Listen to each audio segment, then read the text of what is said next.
Buonasera. Good evening. These guys are just having Welcome to Fate's Crypt. I am a dungeon master, and these are not ours. These are my victims. What? Say hi, victims.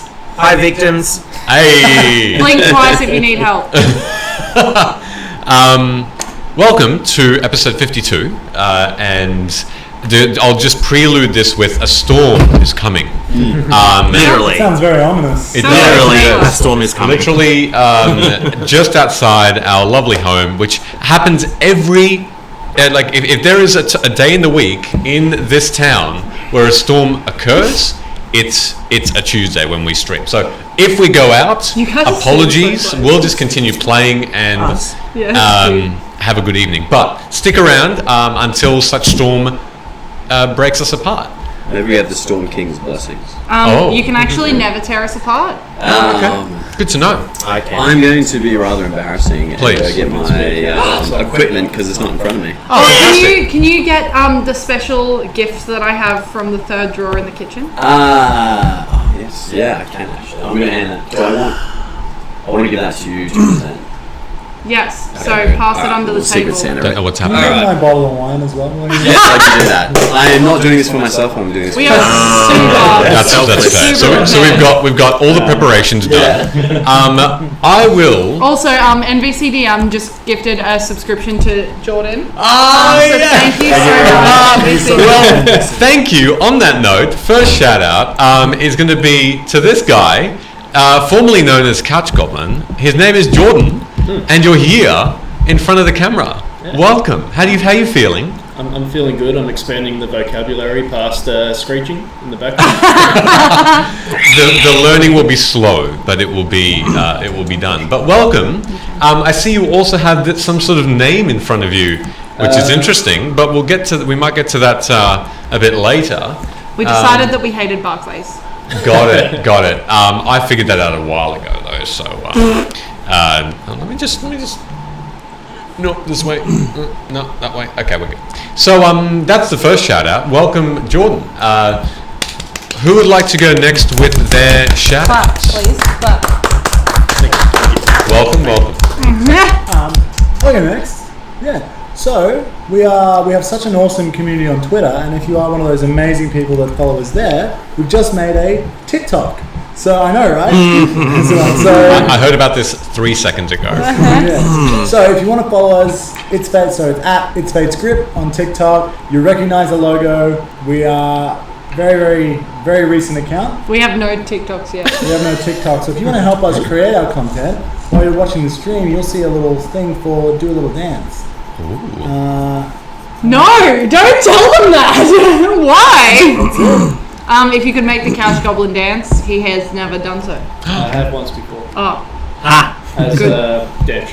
Yeah. Wow. Oh, true. Cute. You have. Well, We don't have any TikTok dances yet, so I'm sorry. that's fine. Now is your opportunity to shine and give those up. Is that not one? I don't know. I have a shout out. Lovely.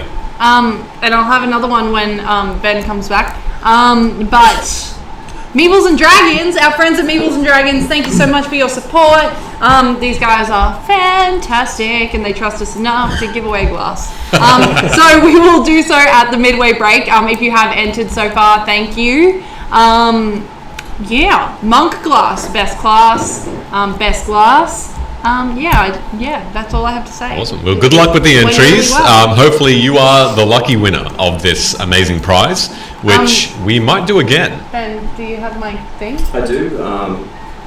And we have the messenger back. So I have a gift for our wonderful DM. So I went on an expedition the other day by myself, and as I was walking through this warehouse, I was thinking about myself mostly until I came across a box that read a word that reminded me of a session we played long ago. A session that still involved Chris, who plays Barclays, and a sweet treat. A very sweet treat. and I saw this box of jujubes and decided that I had to get them for you. So please enjoy your jujubes. I am gonna enjoy my jujubes. I don't think I've ever had a juju. It'll be jujube. I've never had a jujube. I thought it was a made-up thing, and then I saw the box and I was like, "What the fuck?" Also, though, you made up that there's a pineapple flavor. It doesn't exist. It doesn't exist. No, it's lemon. I'm sorry. Well, it's all. Oh, we have violet, lilac, lime, wild cherry, and lemon. Well, these jujubes are gonna be Oh, God. in my Do it, belly. keep going. Oh my gosh! Thank you very much. That's really, okay. really cool. That's Thank you. And I'm assuming it was a. Oh my god! I'm assuming it was a candy store. It was Tom's Confectionery Warehouse. If you've ever been there, holy Yeah. hell, dude! No, it was a child. She stole it off. Yes, That makes more sense. absolutely It's that. like King hit him. Amazing. I Thank am a you. monk after all. Don't watch 7 News. I'm going to share these in the break, or share them now. But I'm probably going to open them and drop them everywhere. So, Yes. with that, what other shout-outs would you like to offer everybody? With the pause, I'm going to go next. We've got 1,200 people on our Twitter that have followed us. Wow. Thank you so much for the ever grateful support that you've offered on Twitter and on our Twitch page. So we're really, really grateful. Just could not have expected after only 7 or 8 months this would blow up like this. So we're really, really happy that that everyone's here and that you might tune in. So thank you. There will be thunder. Just bear that in mind. Sorry, off topic. There will be thunder. Sorry about the noise. I think if I can add to that, Yes. followers thing, we do have to shout out. I know we've already said hi, but we do have to shout out NVCDM purely based off the fact that NVCDM has now gifted, in total over the time of tuning into us, 51 subscriptions. It's just nuts. That is just 51. an outrageous amount of It's subscriptions. ridiculous. So thank you, you so NVCDM. That is way too kind of you. And we are very, very thankful and lucky to have people like yourself that Yeah. tune into us every week. Definitely. To listen to us talk shit and pretend that we can play D&D really well, which Look, that's still the verdict's still out there. Just, cool. All right. Yeah, fantastic. Well, on that note, shall we delve in to a bit of recap, which I haven't gotten prepared yet. So with all this excitement, I'm just going to open up my wow, little. we've done so well at preparing. It's so good. Sheldon bought us all Indian food for dinner, so we're all just like, Can you see? On some sort of coma. whoa, that lightning is wild, man. This looks so cool. Have you got the stream? I've got it here, I swear. All right, here we go. Here it comes. All right. Let us know if you can hear the thunder. Yeah. Yeah, please do. These doors, Just more for interest sake than anything. they do sound proof outside anyway. Yeah, cool. Cool.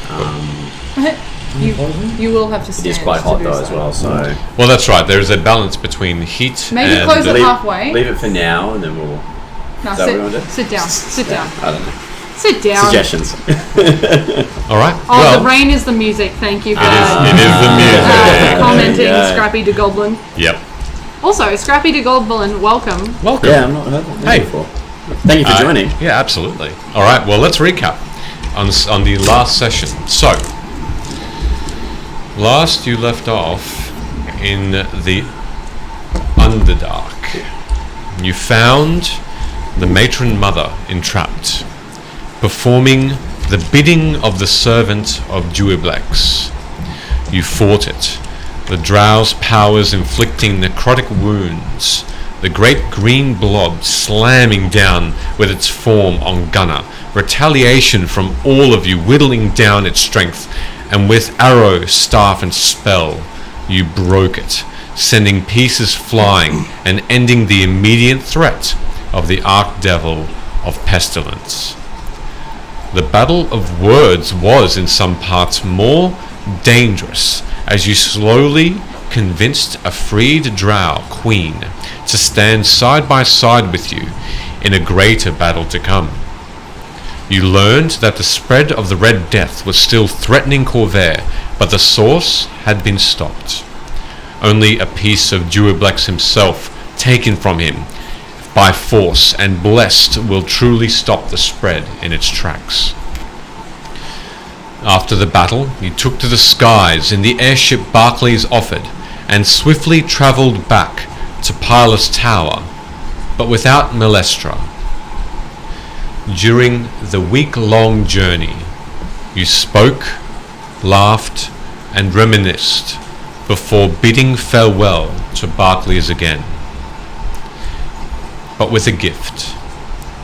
A small cactus called Penelope, a new companion to Rook, held close from the bard himself. So, as you all watch, you find that the airship finally, after an hour or so of simply observing it, becomes smaller and smaller as you simply look up and see it fading into the vast distance. The week journey, a peaceful pause from the otherwise tense situation you were in the Underdark with the Drow, the Dryder, the Dwarven armies, all seemingly now a distant memory, but one that you are very grateful not to have in front of you at the moment. As the sun set over the King's Forest outside of Sharn, where your new home awaits you, one that you really haven't been living in for too long at all, and really haven't explored much before you had to set off again, but a welcoming sight. As you looked down as the airship descended, you saw the children play, the servants farm and make off with the day's work. You found that there was that familiar woman that is the head of the servants, Mixade, who was rounding up her two children and was just making off for the evening. Clouds started to form, and a rain did set in of light pitter-patter on the airship's sails. But Barclays protected you with a simple spell which kept you dry, and is still in effect as you wait outside in front of the gate that leads you into your manor, Pilas Tower. The only light now coming from the home itself, the bright lights of lantern and torch, as well as the guards, 3 of them, that are patrolling the outside thin stone wall that you are familiar with, that lead inward. This door opened to allow you in when you're ready. A curious thing greets you as well as you find yourselves back into your home, and that is in the form of a large white tent, a circus-looking tent, which simply wasn't there before, but is now erected probably about 20 or 30 meters outside the front gate.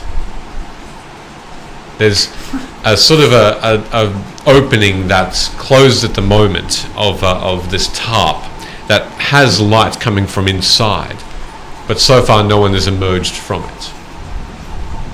And you had thus far ignored it. But as Barclays' airship disappears, the floor is yours. I didn't have my hand up. Oh, I was just scratching okay. my hand. As you, are there any markings or symbols hanging from the tent? Looking at it from this shorter distance, it is plain, but you do find that it's quite majestic in its look. It looks almost brand new. The white tarp taking up the majority of the look of this thing, not a speck of dust on it, even on the ground where you would have assumed that people would have needed to make it, form it. There's no dirt or anything to discolor it. And there is silver lining along each curvature of this tent as well, giving it a very upmarket look with a small flag above it, just a thin blue one that just waves in a small breeze that this rain is bringing in. That definitely wasn't there before, right? I don't think so. Do we Mind know? you, sorry. I'm not familiar with this place either. What do you mean? I only spend moments here. Could be one of the Yeah, but servants. I feel like we came here on airship last time. Like, surely we would have noticed a giant tent if it was there. Do we own that land? Is that part of our estate, or could it be someone else's? Is that part of our estate? Your estate runs outside of this perimeter where the stone wall is keeping the manor in, probably by about 300 or 400 meters. It's a large area in diameter outside, and this tent is well within that perimeter, and that's including forest. So your land that you own includes farmland in clearings outside of the manor, and also forest as well. Is there anything else there, like like a cart or? Looking at it, there does seem to be just a simple looking cart with a lovely golden huge horse, as in almost twice the size of a normal mule, and it's a beautiful golden sheen, and it's very well kept as well, very nicely brushed with a white mane. And the cart itself also seems like it's unbroken. It's almost brand new. Are we under cover, or we just jumped off the ship and... You simply just jumped off the ship. This protectiveness around you, this light-coloured semicircle, is protecting you from the rain at the moment. Let's ignore it. I'm gonna put my hood up. First investigate, we own this land. I mean, yeah. Come. I'll accompany you. Me. You wanted to inquire? Oh, I just wanted to know if it was there before or not. I cannot remember. Okay, should we go and check it out, or? Yeah, we should go and see at least. Hopefully they've heard of our exploits and they've... Do you want me to hide in the shadows and maybe, like, if they're violent, I can just jump out and... Kill them. be more violent? Yeah. Yeah, that's a good plan. I'm not quite sure if that's necessary here, but... Well, I mean, She doesn't really have any other purpose. Just kidding.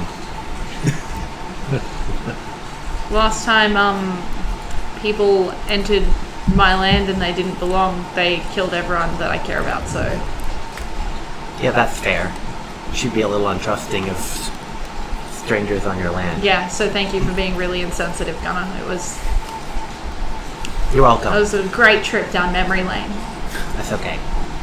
All right, Rook, let's go Her and tell name's these... Osei. So yeah, the journey here was pleasant. Let's continue.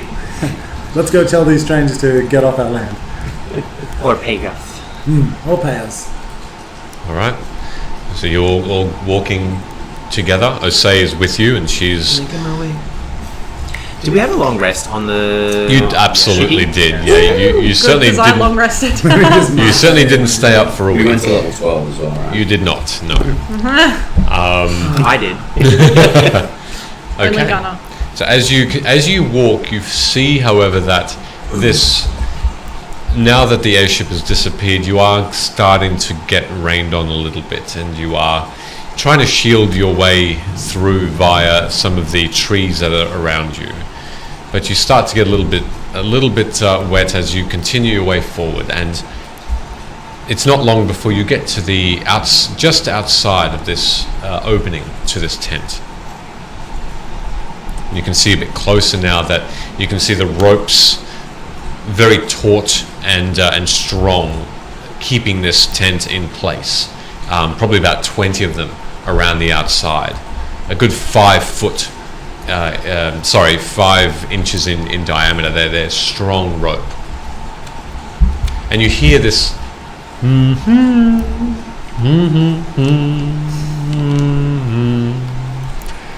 Maybe this it's Barclays. humming He's from inside. playing a joke on us. If we're entering in, I'm going to feel comfortable knowing that someone's in there just minding their own business. Okay. Should we Sure. knock? Do you knock on a tent? It's tough. So you're walking in, Rook? With hearing that humming, yeah. All right. I'll make a bit Invite of yourself in. not a ruckus, but I'm known. I'm loud enough. Making some Sure. noise. Yeah. Yeah. Yeah, I'll do the same. Okay. I'm gonna Behind? wait. Okay. I'm gonna So wait not to startle whoever's in there. ear to the tent. Just Okay. like, okay. Sure. Osei stays with you, and you two head in. And as the opening of this tarp occurs, it brings just some initially blinding light in your eyes, and you have to sort of blink a bit to get accustomed to this weird bright red and white light that's coming from a chandelier from within. The very center of the tent hangs this beautiful, enormous chandelier with these magical floating lights above, just surrounding it. And you see that whoever is in here has made themselves very comfortable. And you notice that around the outside of the tent there are bookshelves with books in them, almost filled. You see that there are tables and a beautiful bluish purple carpet that is layered on the ground, not an inch of grass in sight, and it looks like it's part of the tent itself. I'm going to change that. and you see desks around as well. You see a beautiful bed with a bedpost as well, and you notice that on the left-hand side of this tent, sitting, leaning in an armchair, reading what looks to be an enormous book with hundreds of pages half open, is Regav Sel, who is simply looking and sipping on a very tall mug of something on the side of his face, and seemingly not knowing that you have entered. Is there any chairs around? There are a few. You gonna hit him with it? I'm just gonna take a seat, Yep. make myself comfortable. All right. I gesture towards the room. Floor is yours. Sits on the floor.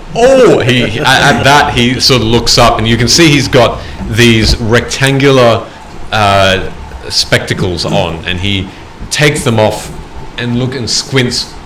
Oh hi there. It's me. I'm so sorry if I've intruded. But it is so good to see you. How are you? Are the rest of you here? Can we hear him outside? Yep. I'll run in.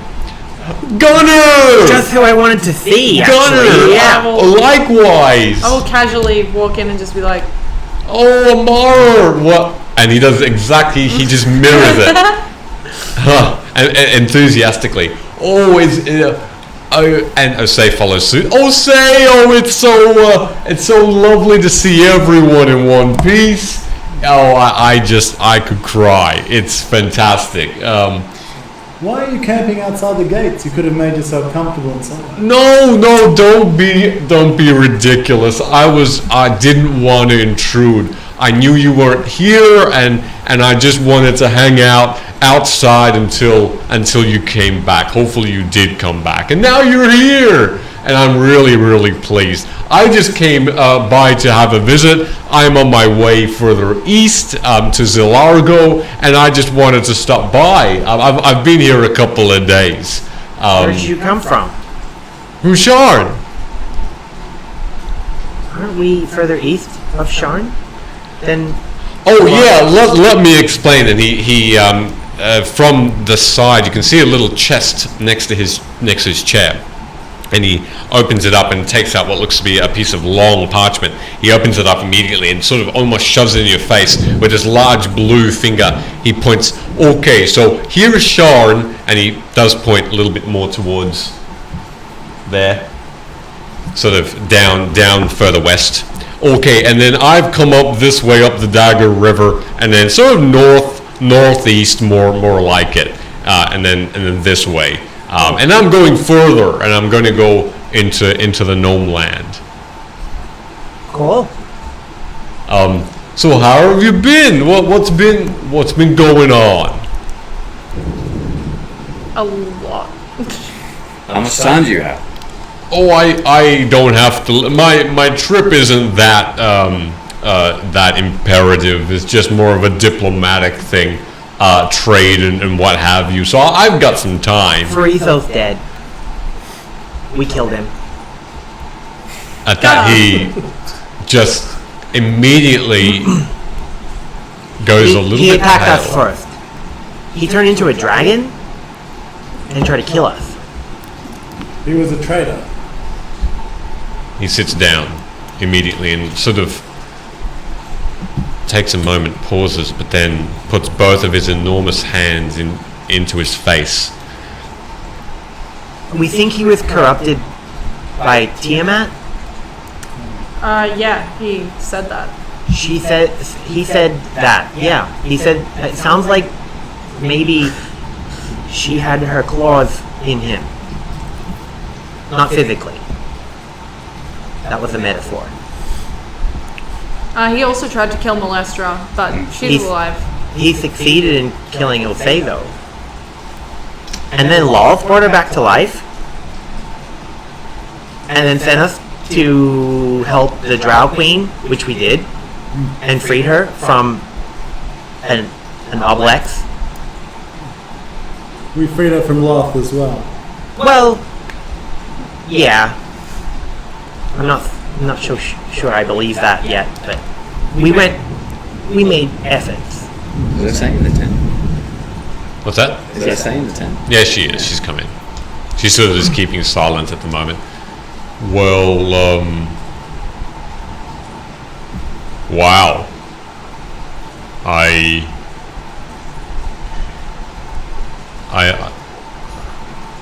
You don't have to say anything. It's a lot. I think we're still processing it too. It was Friso. I don't understand. I thought he was good. He didn't hide anything. Why?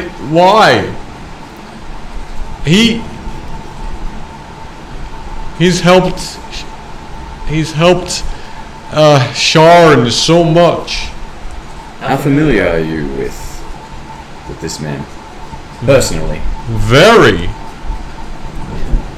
I don't want to seem overly important, but I'm one of the only real illusionists and enchanters that own that sort of shop in Sharn, and he and I had many dealings. With this new information that you have, might you be able to locate him? Locate who? Frizo, if you think he's so trustworthy. You just said he's dead. If you think the opposite, possible that he's a doppelganger of some sort. Don't we have his body? No. He turned into a dragon. I thought we took his body. He turned back from a dragon. Yeah, but I don't think we took it. I think it's still there. He had these ideologies that Tiamat will save all of Corvair, and that Corvair wasn't worth lording over with the kings and lords that we have. He can't have. He can't have. Best option. He can't have gone to Tiamat. I don't believe it. I believe you when you say he's attacked, and I don't think he went to Tiamat. I think she came to him. I mean, he was strong.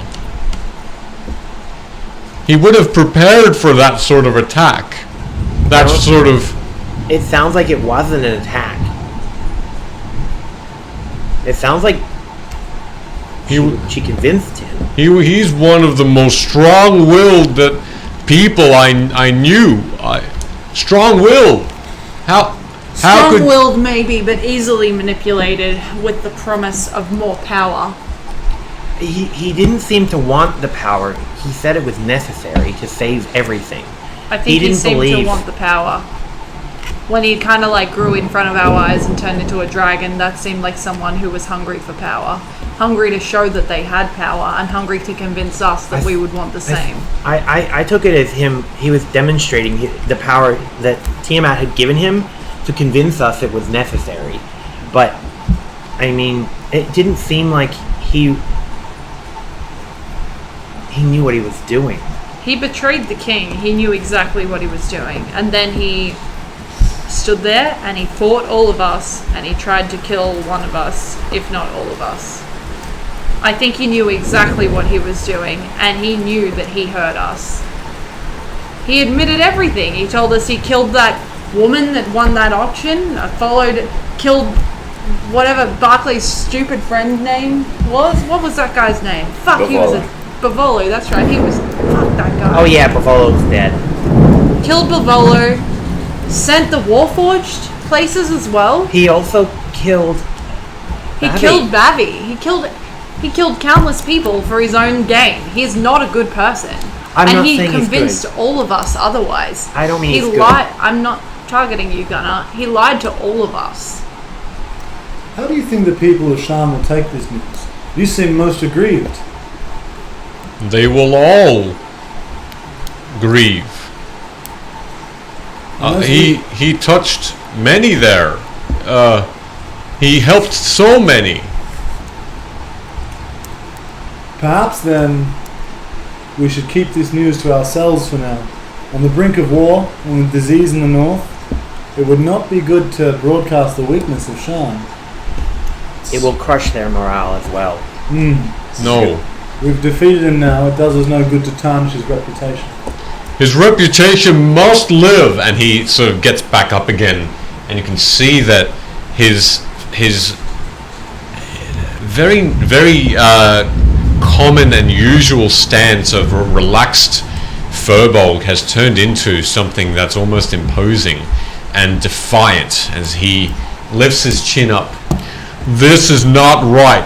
Someone else is behind this. I cannot believe that this is happening.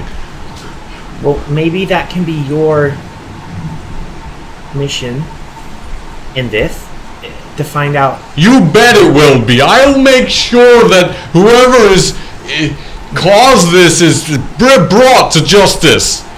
Does Regav seem like himself, or does he seem like he's being like? Is he weird? You've certainly never seen him this upset before. No, but like, is he being manipulated by something or someone? You can make an insight check. Wow, that was fucking awful. Surprise, surprise. That's a 10. A 10? Okay.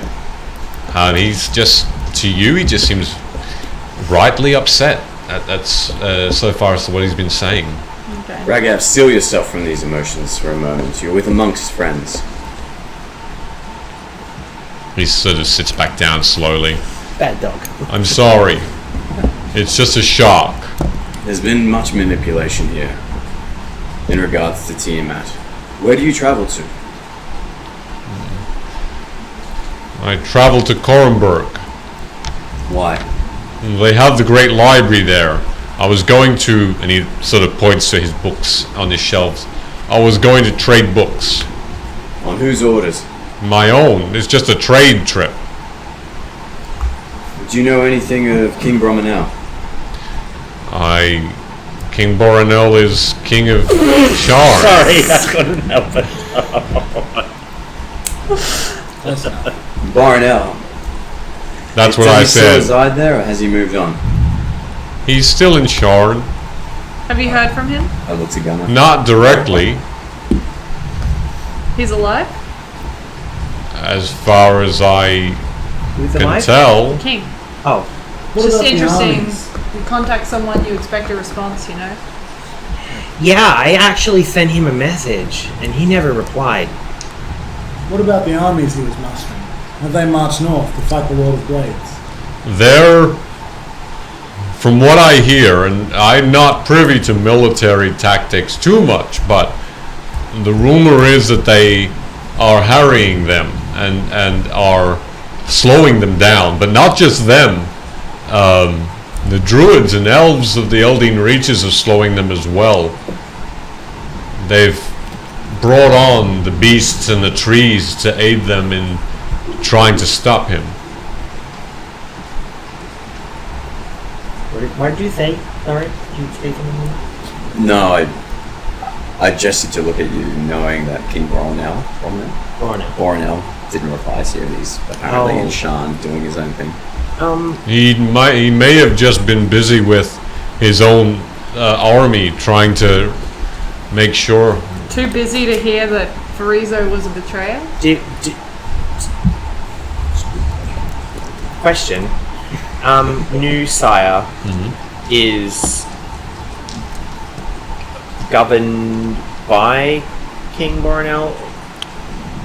So It's not independent. it is actually an agreement to be an independent city Yeah. for the refugees of Yeah. the Mournland, but the actual city is not governed by King Boronel specifically, but by the son of the missing queen of Okay. Mournland. Okay. Is the land given to them, or is Yes. it? Okay. Yes. It's more of a borrowing. Okay. It's a lease until such time as they can find new land, their own. That's common knowledge.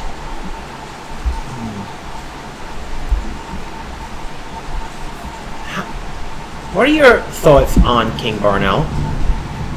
Oh, he's a good king. He has done so much for Sharn and made sure that crime is low, and the alliances and trade between the cities since the last war. He fought in the last war and with the other alliances and fought off a lot of evil. He's been a savior for Breland. He's a good man. Why? I trust him like I trusted Farizo. Still do. Do you have any papers from Sharn? Like Any new- old newspapers from the time we've been gone? I think I took one as recently as the day I left, a few days ago, and he goes back to that same chest, rummages around for a couple of minutes, and then picks out what looks to be a folded up newspaper, and it's just called the Chronicle. And he hands it to you. I'm going to flick through the Chronicle. What I'm looking for in particular, how do I contact these people? You mean, are you asking? I'm looking through the paper to see if there's some way to contact the publishers of the paper, or their editors, or whatever. Letter to the editor. Yeah, Okay. something of that nature. Okay. The only thing that you find, and bear with me while I Sean times. bear with me just while I bring this up I'm briefly. unhappy with your coverage of our recent The only events. thing that you find is that it is the actual newspaper, as you flick through, is written primarily by the servants of House Sidis. Now, House Civis is, just bear with me. No, that's not the one. I'll get to you in a moment to let you know about where specifically in Shan that they are located. As you continue to flick through. Upon hearing Regav kind of be like, oh, I trust Farizo, I'll look at everyone and in their mind be like, well, that's enough of this for today. I'm going to go turn on all the lights and make sure the house is still standing. I think there's people in there looking after that. Cool. And then I'm going to leave, head towards the house. All right. I say that in everyone but Regav's head. Okay, Amara. And he leaves it at that as you exit the tent. It's kind of behind me. Is she all right? I think she's having a hard time with her trusting of others right now, because she's put a lot of trust in a lot of people and they've let her down. Oh, I'm sorry that has happened.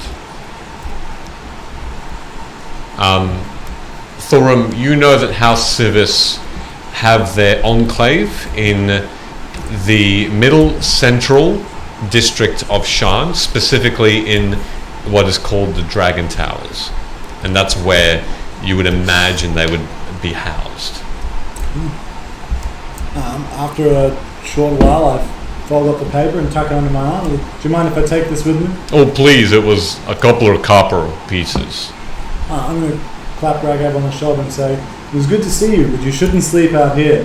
With this storm coming, I don't want this tent to collapse with you tonight. Come in. We'll find a room. There are servants inside. They can even look after this for you when you're done. I appreciate it. Thank you. It has been getting a little bit drafty. I'm going to politely excuse myself and head on up to my chambers. All right. Of secrets? There are no secrets. So he follows you out. There are no secrets in my chambers. He follows. He follows you out. Does everyone else accompany? No. What would you like? His tent for stuff. Yep. Wait, Regav just left? Yep. Thor invited him inside. How did you all miss that? He invited him, but I didn't expect him to just like yeet out of there. Okay. Just leave the place. If I see him leaving, I'm not going to let him leave straight away. Regav, can I talk to you for a second? He sort of turns. Oh yeah, of course, Gunnar. Sorry. It's great to see you. I'm sorry for my temper, but it's just a bit of a suddenness to it. What can I help you with? That's okay. We all have a temper. So I was wondering, you're an enchanter, right? Yeah. So does that mean you would be able to make like an object that could turn into something else? Or is that's more like transmutation, right?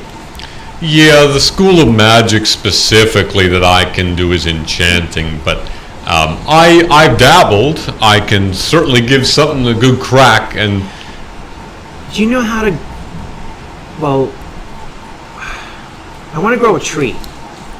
You want to grow a tree? Yeah. Well, these pine trees that are around you, they got these little acorns, and you plant them. And no, really fast. Like I want it. Immediately. Well, that's just a simple spell. I actually know a bit about that and can help you if you want. Okay. How does it work? Well, basically, I just take one of these acorns and cast a spell on it, and it will grow. Are you okay with another pine tree?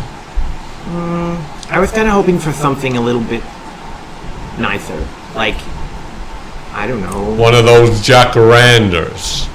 I've never seen that before. Oh, they're really great. They're really nice and branchy. They got these blue flowers on them. They're great. Do you think you could make it like? What about? I've seen some really cool trees in the Feywild. Oh, I can. I think I can emulate that, but we just need a seed from one of the trees. Okay. Okay. Okay. Okay. I'll get one. Okay. I'm going inside now. Bye. All right. And as you rush past, he sort of, as you continue past him, he gives you a bit of a friendly hit on the back of the neck, and you take 70 points of damage. As you all separately start to make your way in now a sort of slightly heavier rain, Thorum. Can I catch up to Mara? Yes, you can. No, continue. Yeah, just silently catching up to it. Well, as we approach the front door, I should say, the front door, does it have any statues around it? At the moment, it doesn't. You can see pillars that are holding up the balcony on the second floor, but no separate statues. Cool. I'm gonna say to Mara, what do you think if we put some statues here by the entrance? I was thinking a Kalistar on one side and a Dragonborn on the other, kind of standing guard. Give the place some flair.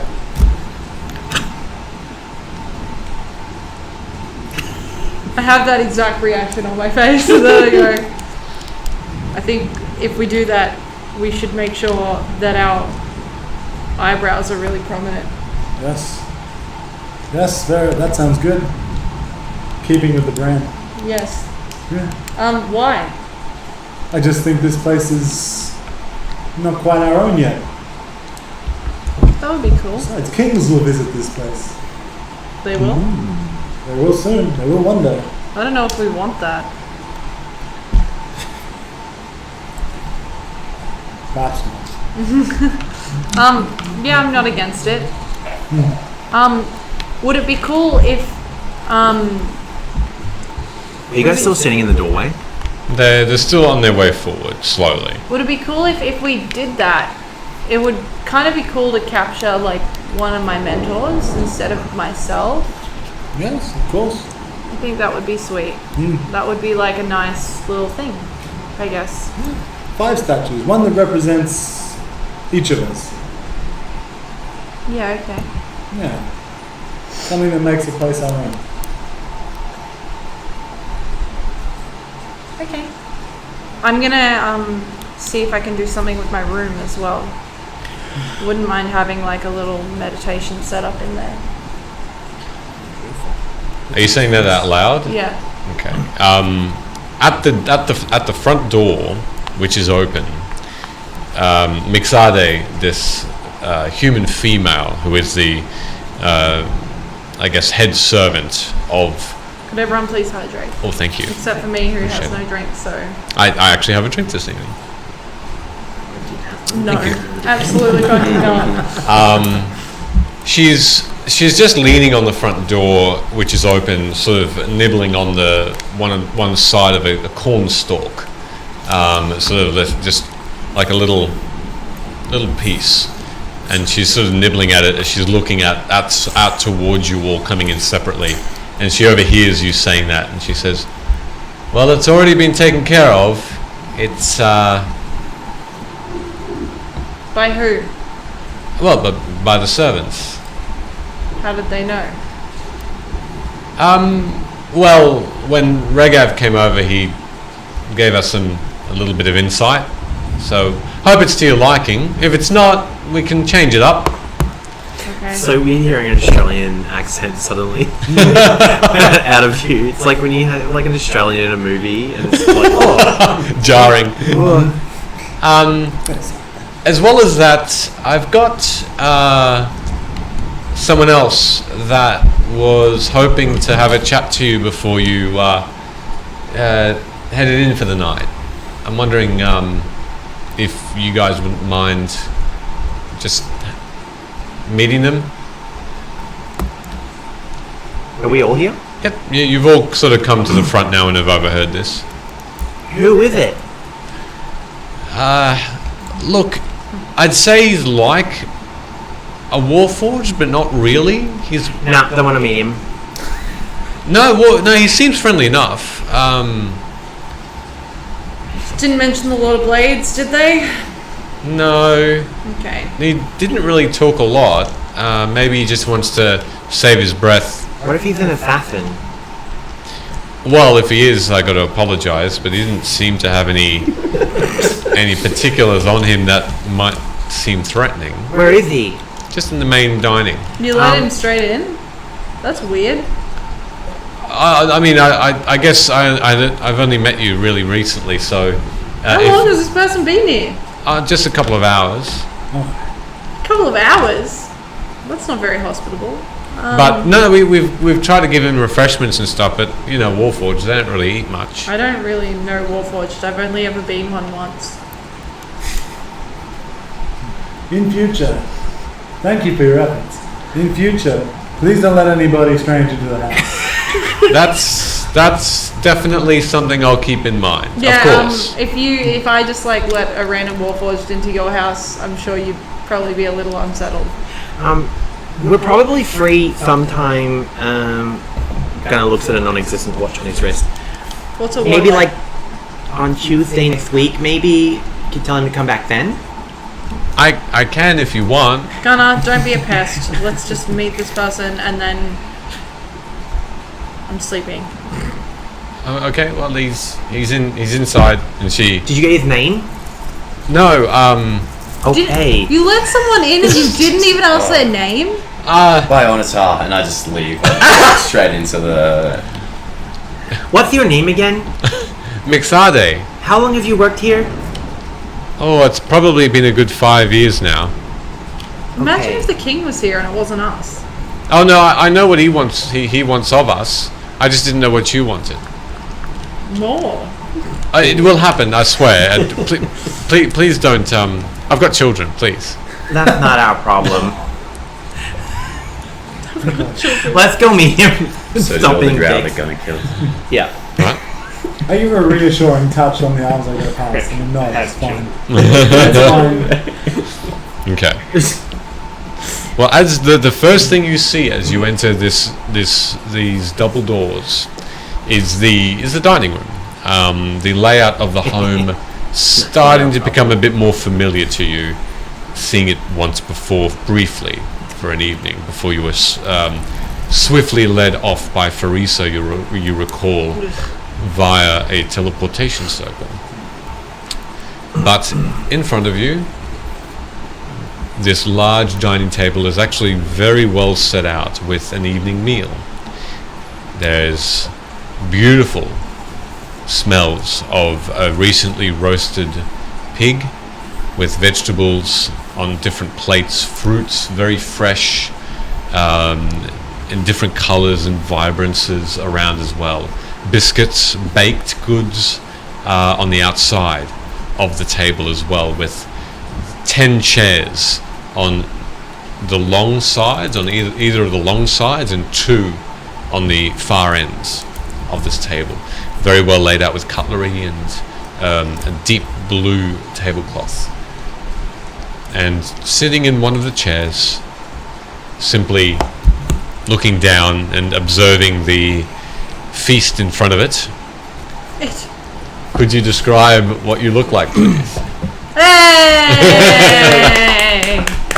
So you Thank would you. see at first glance what appears to be a human male, but on closer inspection, the skin is actually metallic. He has essentially like a mohawk of dreadlocks, likened to, I guess, like a steel wool. The bald parts on the side of his head, you notice some, what on an organic being would be tattoos, but they're actually metal engravings. So they run down from the side of his head. He's wearing an ornate kind of black duster coat, a white dress shirt with a vest, opened up at the chest, which you would also see sort of these metal engravings. Sleeves rolled up, also metal engravings down the forearms. A luminous blue hue to his eyes, reminiscent of a typical Warforged. And currently he would be sitting there ignoring the food, with jeweler's tools in hand, an amethyst in the other one. The engravings down his left arm would be glowing in a purplish hue, holding the amethyst, and just as you walk in, he'd be finishing up tinkering with this amethyst, and from the amethyst would grow mechanical legs, 8 of them, and then form into a spider, which would then crawl up on his shoulder, and that's what you see. Oh, great, more spiders. I thought they were your friends. Huh? Spiders? Spiders? Yes. What about them? You want to I save a think bunch he of them? only likes them when they're in eggs. No. They were kids. That was different. Hi. Who are you? Hey, I'm Dravago. How do you spell that? Capital D. Hold on. You must do the robot. Do the robot. Yes, someone has redeemed. Do a little dance. Yes. Literally fucking appears. Welcome to the team. That's weird judge we've been waiting for. Metallic Man, I was actually thought it would come at some point, not this early. That's a little bit racist, but okay. Oh wow. Get in that space. Wow. That's amazing. Hey! Dr. Octopus over here. Amazing. So you were saying D R-A-V-A-G-O. is that a V? V for Victor. Gonna relax. I'm writing it in my book. D-R-A-V-A-G-O. Okay, thank you. I'm just gonna lean against the door frame, arms crossed, just staying back a little bit. I was planning on waiting for you outside, but your servant was insistent that I come in. Yeah, she's really good. She prepared this meal. I told her, don't worry, but she kept bringing it out. Is that meal still good? It did you looks leave any air fresh. out here? The mugs are filled. Is there like a jug? Yep. I grab a couple of mug. Thorum? Yes. Yes, And I please. walk over with that jug. We start eating his food. Okay. I heard that the famous 5 lived here. I've come to speak with you. You look familiar. That is correct. He looks like someone we've met before. Does he? I can assure you I've never met anyone of my kind before. She says you're warforged? I'm a forged. Could everyone please drink? Not too keen on this warforged name, but I'm a forged. I put the drink down in front of Thorum, and I grab the other one that I've still got spare in my hands, and I push it towards our friend. Oh, grab it and cheers. But I appreciate the gesture, but I do not require this for sustenance. So if you're not war forged, then what forged you? Well, technically I would be a warforged. I dislike that moniker. Is your purpose war? None of the forged purpose was war. They were manipulated into it, but I'm not here for war. So why are you here?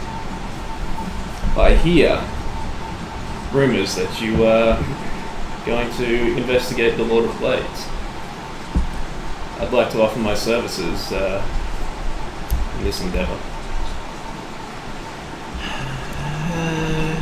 This is another coincidence, guys. Any helping hands would be appreciated. Why do you wish to travel with us? You must have heard tale of all the peril that we come across. Well, I could definitely offer assistance to negate some of this peril, but my main purpose, I'm looking for someone. I've heard rumours he may be within the camp. Who is this someone? You may have heard of the Decaniff family. Have I heard of the Kenneth family? House Kenneth which is the mark Oh, of yeah. making, Yes, I've heard of that. which Malestra is the Archmage overseeing that as well. Yes, you have. Yes. Yes. My bad. Sorry, I misheard you. Yes, We have. I've heard of them. Aaron Mechanic, one integral in the creation of the Warforged. From what I've heard, he's gone missing. There are many rumours of his whereabouts. One of them is that he potentially is with the Everglades camp. As a prisoner, or Rumours, I have no idea. There's been word that he's either wandering Corvair, helping Warforged. I've heard that he's within the camp, potentially not of sound mind. why do you want to find him?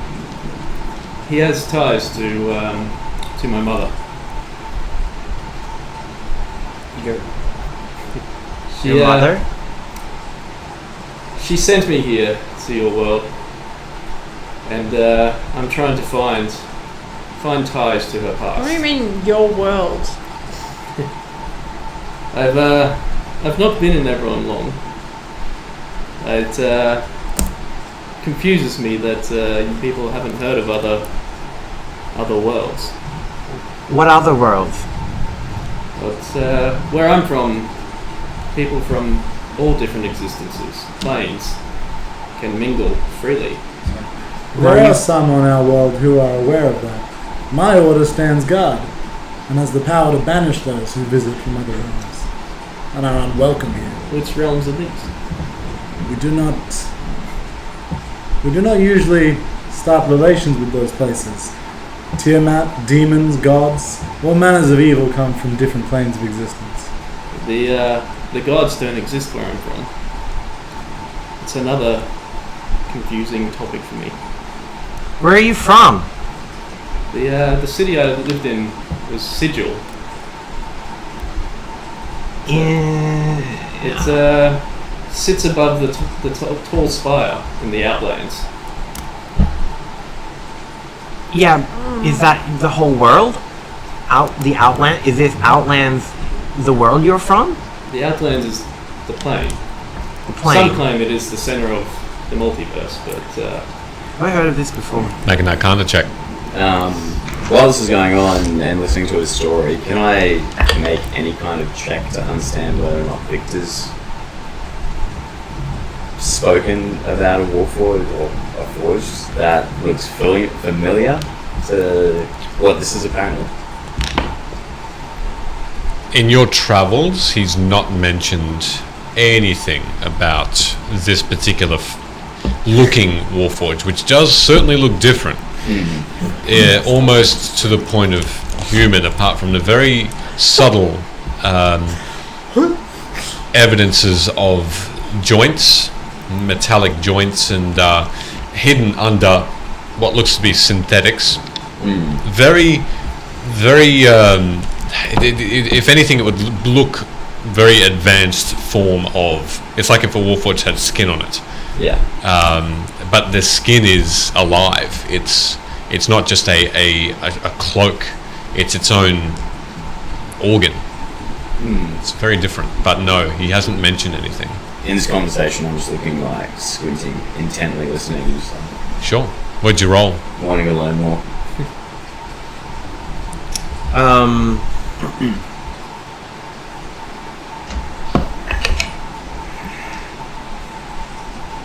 21. 21. Okay.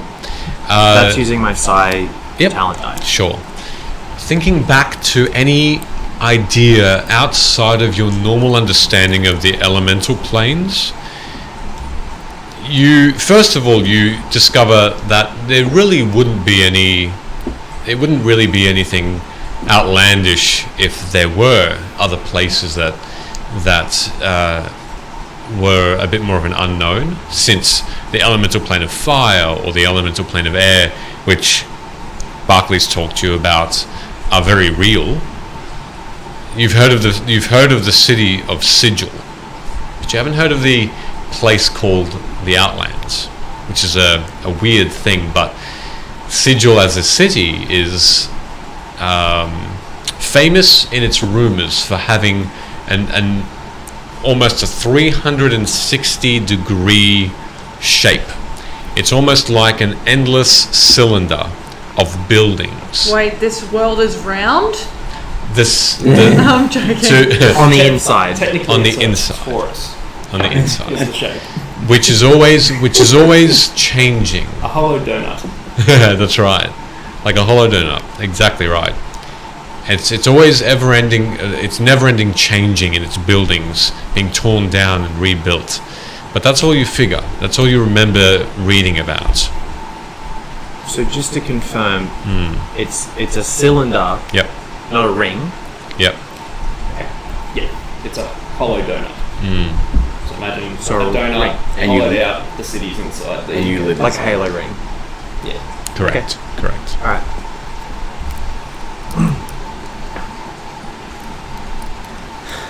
Well, this is among one of the weirder conversations I've had. Yeah, just when you think it can't get weirder, right? Connor, your voice sounds weird. That's what? What do you mean? Anyway, welcome. Thank you. I'm going to bed now. Goodbye. I'm just gonna leave Okay. with the most puzzled look on my face ever. Is Regav with us? He's fallen back behind a little bit. Yeah. He's come in to see Amara start to walk off, and he's now looking directly at you, Travago. This weird, tall, blue-skinned creature with hair everywhere on his arms, his chin, ragged hair on his head, all black. Is Regav here? You notice that you do recognize the race as Furbolg, but it's very rare that you've seen such a being.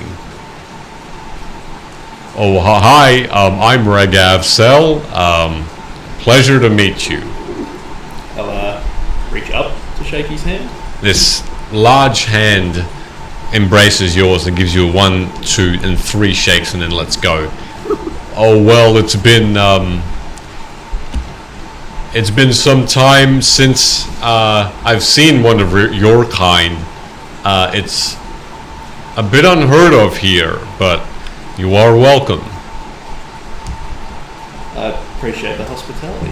Of course. I particularly like that thing on your shoulder. It's quite impressive. Can you do that? Is that something that you've made? It is a part of my essence. This is Arik. Hello, Arik. How do you spell that? A-R-A-C-H. Like an arachnid. Gets it. That's very impressive. I must say, you may need to teach me something like that. Maybe we can trade secrets one day. You look like someone who knows a bit about the arcane arts. Oh, I've dabbled. Well, it is hopeful that we will discuss this maybe a little bit more in the morning, but I am quite tired, so I may rest in for the night. I don't fully understand your need for sleep, but sweet dreams. He looks between you all. Where should I go to sleep? I don't know. I'm Should lost I- in here. Should I just find like a bedroom and Mixade comes through? It's okay, I will show you where to go. And she leads him away to the left and around a corner and up a set of stairs. Just beyond that corner, and they disappear out of sight. I'm going to stand up and make my way out as well. Before I go, I'm going to turn and say, before you join us, you realise the vast majority of the Forged that we're going to find are our enemies, and we'll have to destroy probably have to destroy a great many of them. I have no quarrel with fighting one of my kind that I believe is under their own influence. I do find that the Warforged have been manipulated into weapons of war. So if there is another option available, I would like to seek that. It is one of the reasons why I would like to accompany you. I see. Well, perhaps ironically you will be the one to remind us of our humanity. I'll leave. Okay. And Yes. Thorum leaves. And it's just Gunnar and Rook at the One thing moment. before I go to bed. What does I say? Not yet. Sure. Pardon? What does I say? Osei's there too, sorry. She's standing she's- out in the rain. No, she's still there. She's there. Locked out. I'm Osei. It is lovely to meet you. Again, welcome. And Thorum is right. We will be coming across many dangers. And as long as you are aware of that, then I'm sure the Five would be pleased to have you here. Tell me about your city. It's an odd place compared to here. The main difference I noticed when I arrived was you have such a beautiful sky above. The place I'm from does not have such a thing. You look up to see the other side of the torus that we live in. It's quite a dank weather there, I would say. The occasional clear days after the rain are pleasant. Fortunately, I don't have the need to breathe or smell the air.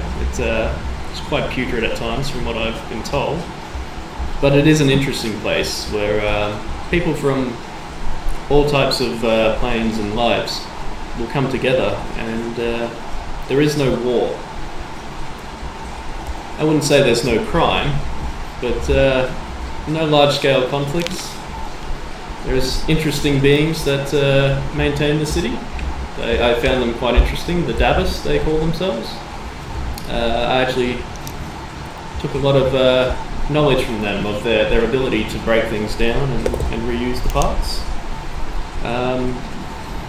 I did enjoy my time there. It was a good 8 years. Good 8 years. Well, it sounds like an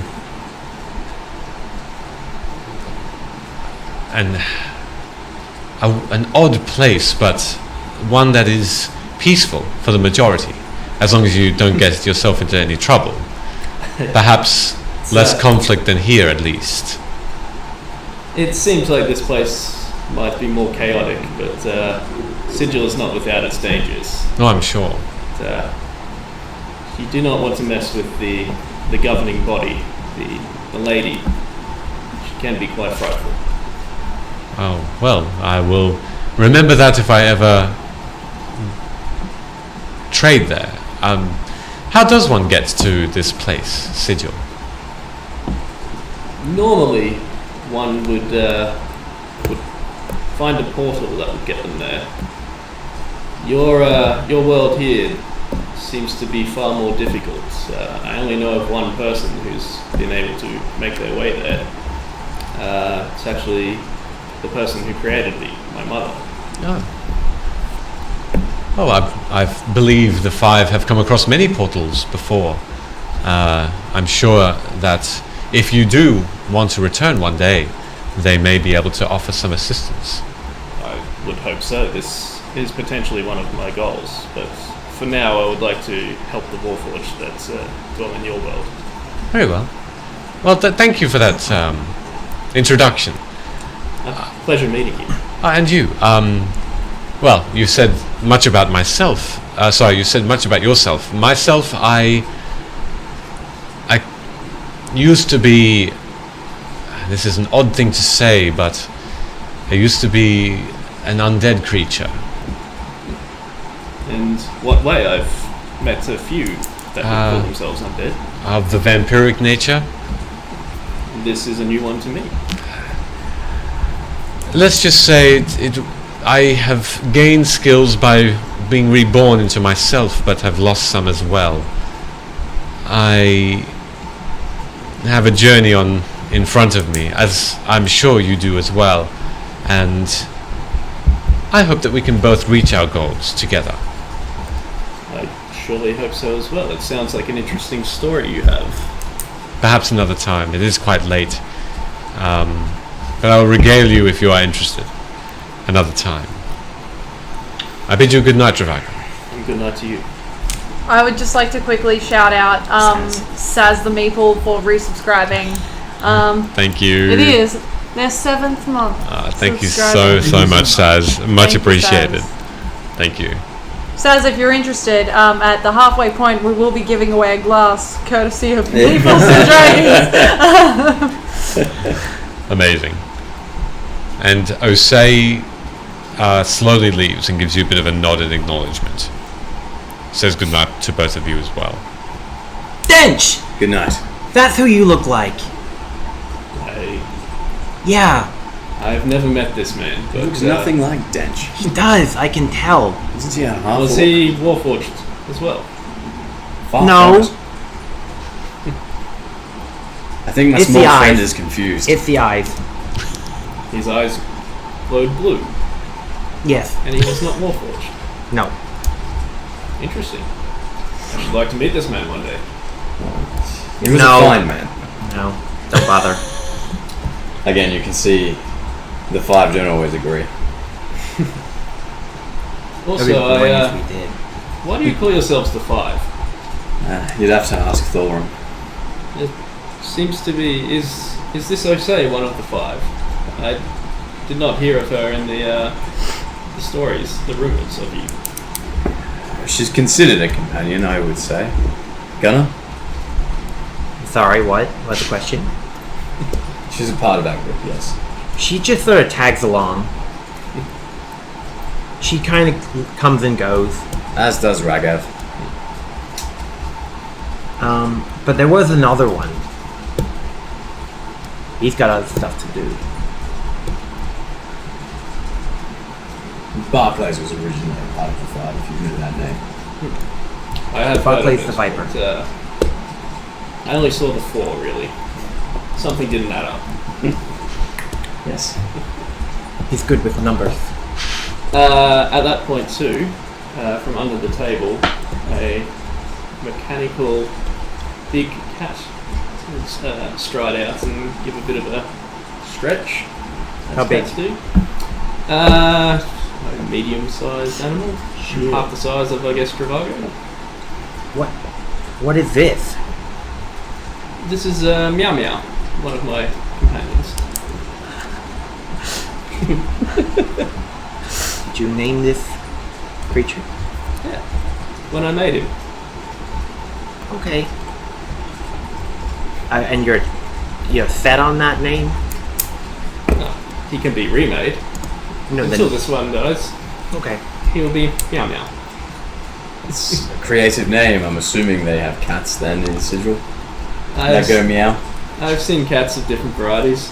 Small ones with 4 legs, others that are more humanoid in shape. They refer to themselves as Tabaxi. We've met Tabaxi before, haven't we? You certainly have, especially at the Temple of Ilyanar. Yeah. The keeper of the temple is certainly Tabaxi. I must admit I'm intrigued. I have a few, what you would call forged as friends. Yes, I've not seen one of your make, even in the cogs.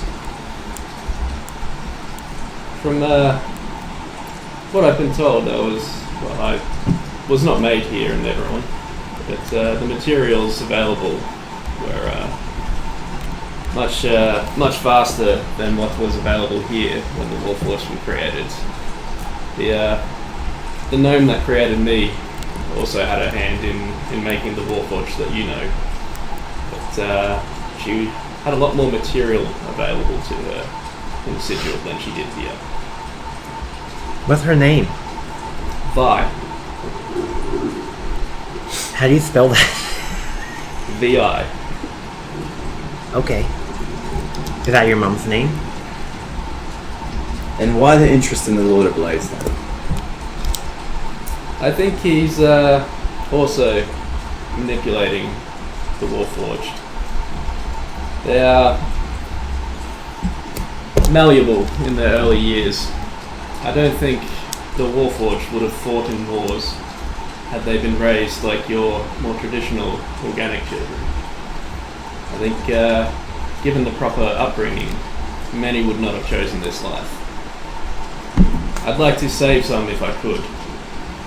I also have heard stories when I was in Sidra that my mother used to tell me of this world, and she worked with the man, Aaron DeCanneth.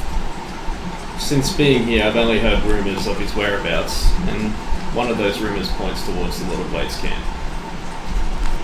I would like to investigate to see if this holds any validity. I say underneath my breath, Victor will be very interested. May I ask you a question?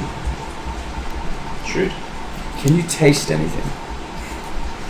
I've never had the need to eat, so to be honest, I've never tried. There's some kind of fool. Look at all this food. I don't smell because I don't breathe, so I assume I don't taste. Yeah, it's true actually. Most of your sense of taste is your sense of smell. Well, that's all well and good, but you don't know, do you? Shall we experiment? Please. And I hold my hand out. What do you suggest? Whatever looks most interesting to you. What on the table is not food? It is weird that the receptacles that hold the food seem to look very plain and different and tough in relation to the food itself. So the plates, the mugs themselves look quite weird. You've seen them before, but you've always had a bit of an intrigue as to the products that held the foodstuffs.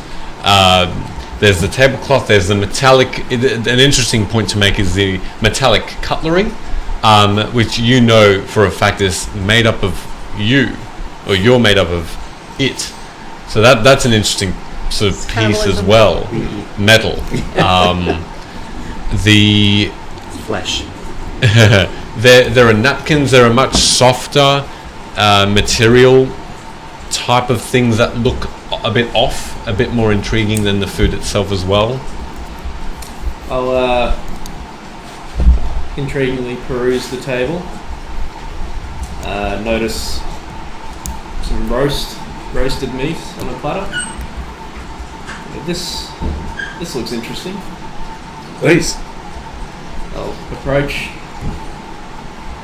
pick up the platter, tip the food off it, and then lick the platter. All right. Which I'm assuming is a type of metal, and you just hear a little chink as a metallic tongue touches the metal. I'm slightly perplexed, but still at the same time, not what I thought, but can you taste it? I'm not getting anything different from normal. You do have a sense that the texture, you have a sense of texture, but not taste, and you feel something, I don't know, just grimy, a bit unpleasant with the texture of it. I say, that's a shame. A friend of mine wishes to know what it would be to eat. Perhaps this is something I can work on. Anyway, it has been a long night, and I kind of walk aside and clasp his shoulder. You must understand, we don't know you, and it has been a long few days. There's been many deaths in the wake of where we've left. To me, I'm surprised that my friends find your place quite strange for all we've seen, but if you truly wish to help, then there may be a place for you. Well, this is something I'm planning on pursuing regardless, but from what I've heard of you and your companions, I think I could assist, and you could potentially assist me in these endeavours. Think on the matter, and I'll be at the front if you decide I should go with you. I'm a bit weirded out because everyone just kind of went to bed, So I'm just going to walk out the front door and go into shutdown mode by the front entrance of the property. You still, the front entrance where the stone wall is, or under the balcony where still? Where the stone wall is, like Cool. what I would consider the edge of their property. Sure, okay. So you walk out, but Thorum, yes. Do Warforged rust? You're not in a position to find out yet. You've gone into a meditative state. Nah, I'm joking. What would you like to do? Before I go to bed, I'm going to pen 2 letters. One to House Civis and one to the King. Can we read those out? Yes, please. Lovely. So, to House Civis, Fabrizio, Mage of the 12, Defender of Shan, Patron of the 5, has died. He joined the 5 in battle in the Mror Holds, and in battle with a mighty dragon was cast into the lava and was lost. His dying words, look to the 5. His sacrifice allowed the 5 to push further into the mountains, and with the help of our dwarven allies in Molestra, they took the Drow city, and after freeing their people from a demonic influence, a peace was bartered, and the Drow now march from the north to meet our troops and defeat the Lord of Blades. Shan stands stronger than ever, and the attack on our city will be avenged. And to the King, Fabrizio has betrayed you and bent the knee to Tiamat. In response, the 5 passed judgment on him, and the sentence was death, passed swiftly. He died as he lived, like a dog. To protect his reputation, your reputation, and the morale of Shan, we have told a tale of his sacrifice. A peace has been brokered with the Drow, and the servants of Ado stand guard there to ensure peace. The time has come for you to recognize the 5 publicly as the stalwart allies that we are. You must distance yourself from the 12. They have twice betrayed you, and some amongst their ranks begin to doubt. Fabrizio was responsible for your protection, and so you are vulnerable. I urge you to reach out to the Temple of Ado. There you will find security you can trust. As they guard the source of the Red Death, so too can they guard Shan. If you intend to march with your troops, as I recommend you do, we will join you as time allows. Thorum of the 5. Fuck. Okay. Never go to sleep. Cool. Well, you pen those down, and are you keeping those with you for now? Are there any servants awake? There are. You, if you wanted to look around for them. Yeah, I will, and I'll... Mostly, if I can, I just want to ask, how will this get to... How will they send these letters? Sure. You find that there is a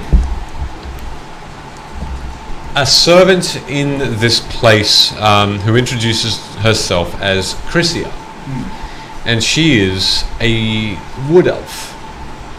And this wood elf is an interesting, I guess, being. You haven't come across too many of these before.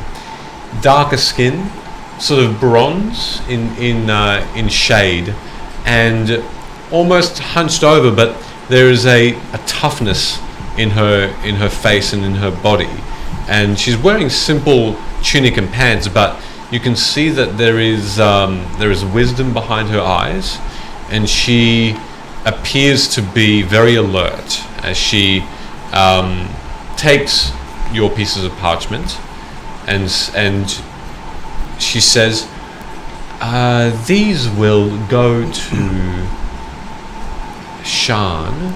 I can take them personally if you'd like. You should take them personally. If possible, this one for the king, you should put it directly in his hand. A bit tough. Can I have some way to reach him? You should march up to the gates and tell him who have sent you. And they would believe.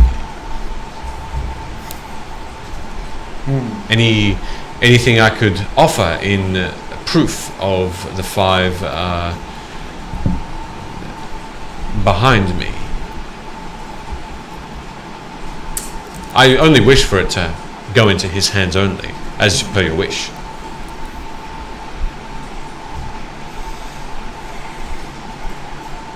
Can I pull off one of my scales?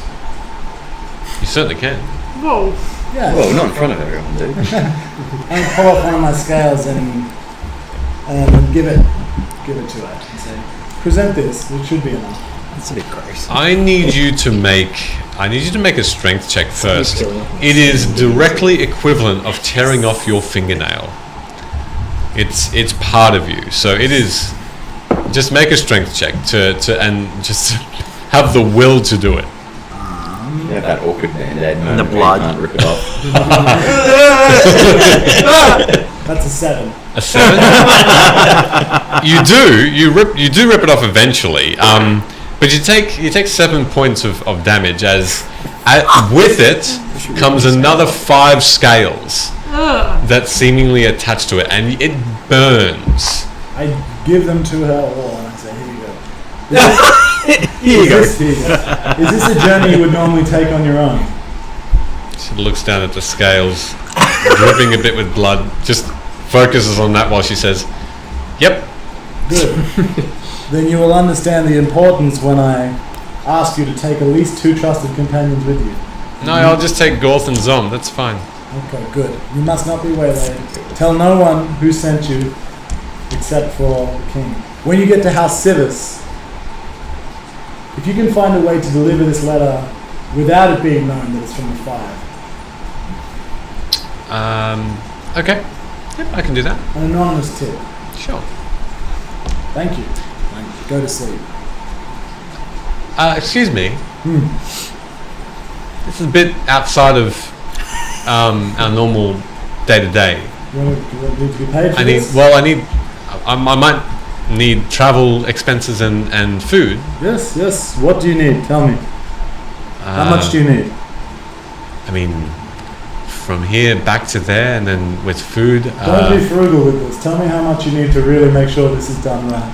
Well, and the delivery, I would say no fewer than 50 gold. So be it. I give her 60 gold. And I say, this is your emergency fund in case something goes wrong. I'll give you the change, obviously, if I return. I'll return. Yes, of course. Fuck. Easy. Shall I leave Give her an immediately? easy 100. 60 gold. Shall I leave immediately or at first light? Leave at first light. There's no point in getting lost and killed in the storm. That's fair. Should I let you know when I'm leaving with my companions? No, leave quietly in the morning. If you can, do not disturb my companions. They are weary and have earned their rest. Very well. All right. As you two head off to bed, what are you, Gunnar and Dravago and Rook doing? As I say, bids farewell, and she's headed off as well. So, how long have you been here? In your house. No, Started in maybe Eberron. a couple of hours ago. In Eberron. It would be about 2 years now. Oh. Okay. And your mom, she's back. She's back at Sigil? Our party was not sweet. I'm not sure why, but I had to leave. She saved me from the Lady of Pain who governs Sigil. I'm not entirely sure what I had done to anger her. I merely followed some of the Davos to the underground crypts that run below the city proper. Lady of Pain, does that ring a bell? With the role that you did before on Sigil, you know that there is a ruler to this town or this city called the Lady of Pain. And nothing else really comes to mind as to origins or relationships with other rulers or anything like that. No.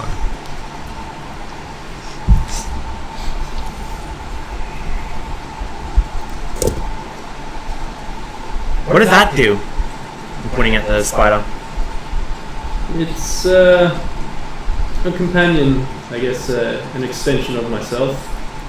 He comes in handy at times. He can fly, and I look to Fly? I look to Arik, and a small propeller will come out from its, thorax and twist around. His legs will dangle down and floats around and lands back on the shoulder. Yeah, that's kind of cool. He can act as an extension of my arcana, my essence. So If I'm within range, I can use him as a touch to deliver what you would call spells. As you think, Gunner, you see, or even feel, your small dragon companion looking as this Arak is flying and floating around. The eyes always keep focus on it. And you hear in your mind, is this a dangerous thing? Should I attack it? What is going on here? Is this safe? Are you safe, Gunner? Is there anything I can do to assist? No. It's fine. I say that out loud. The eyes don't. The eyes are peeking from underneath your cloak, but they're not taking them away from this flying being. I have a friend too. I should hope so.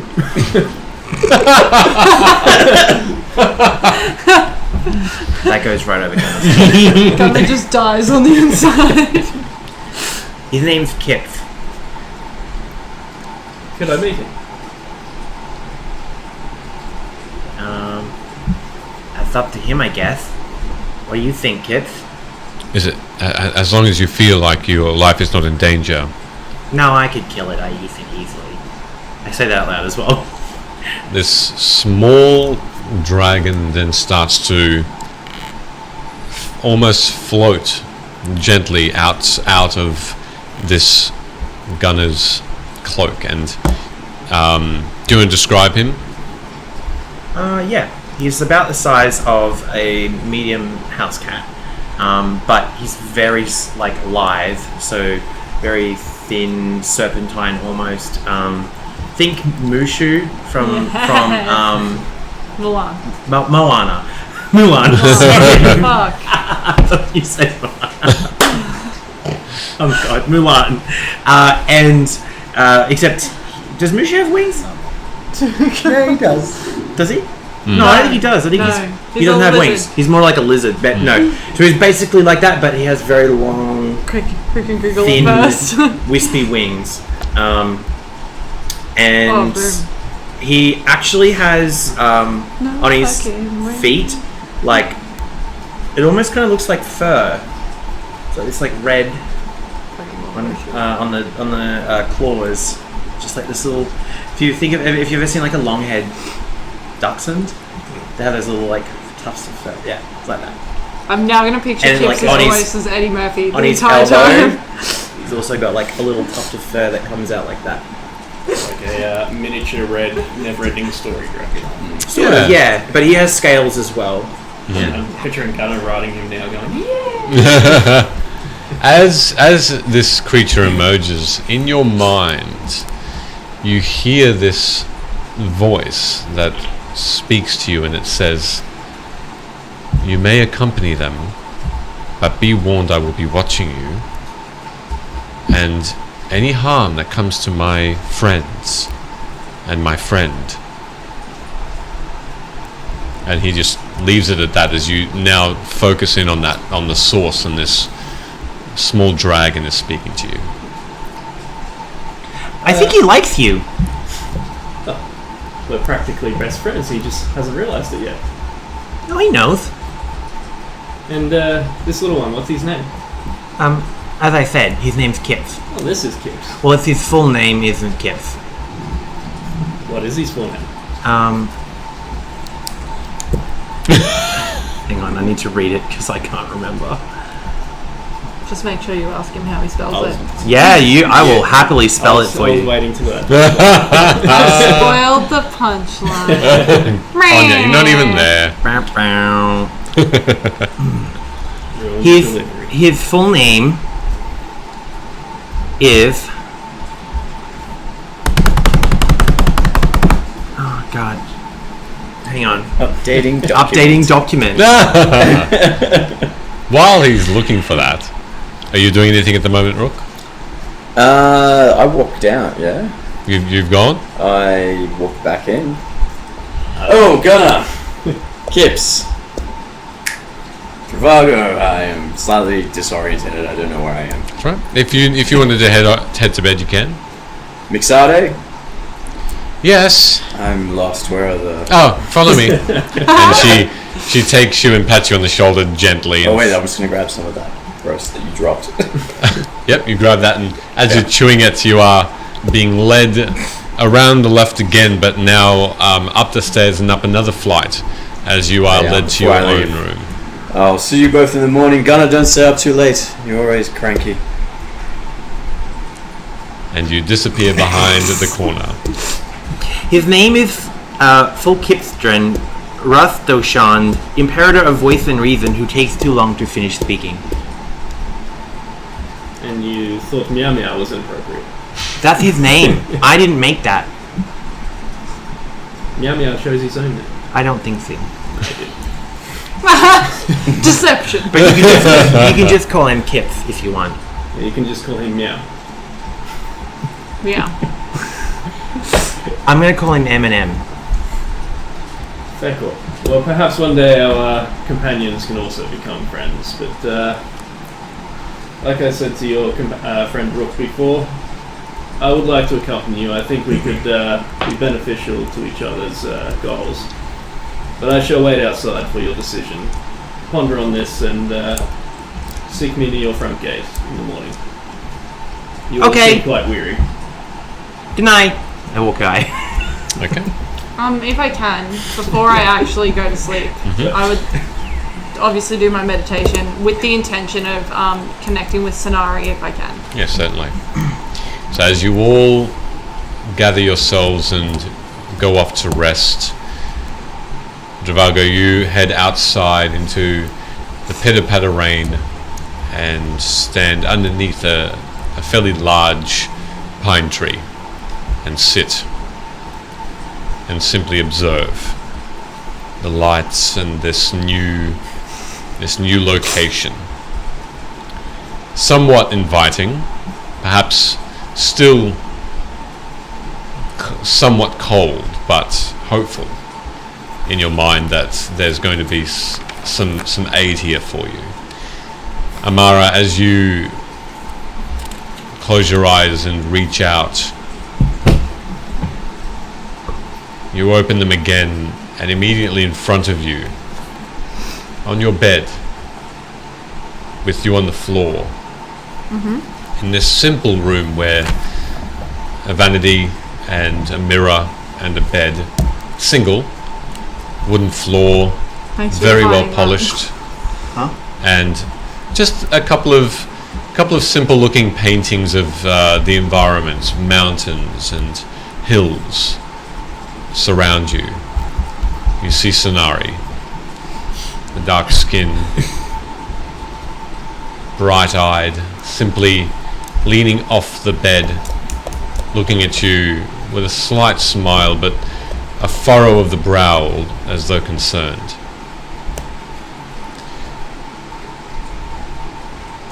Hello. Where are you, Amara? That's a good question. I was kind of a dick last time we spoke. Things haven't changed.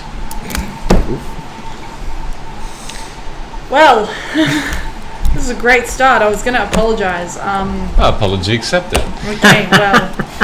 Well, look. You know you will always be forgiven for your moods.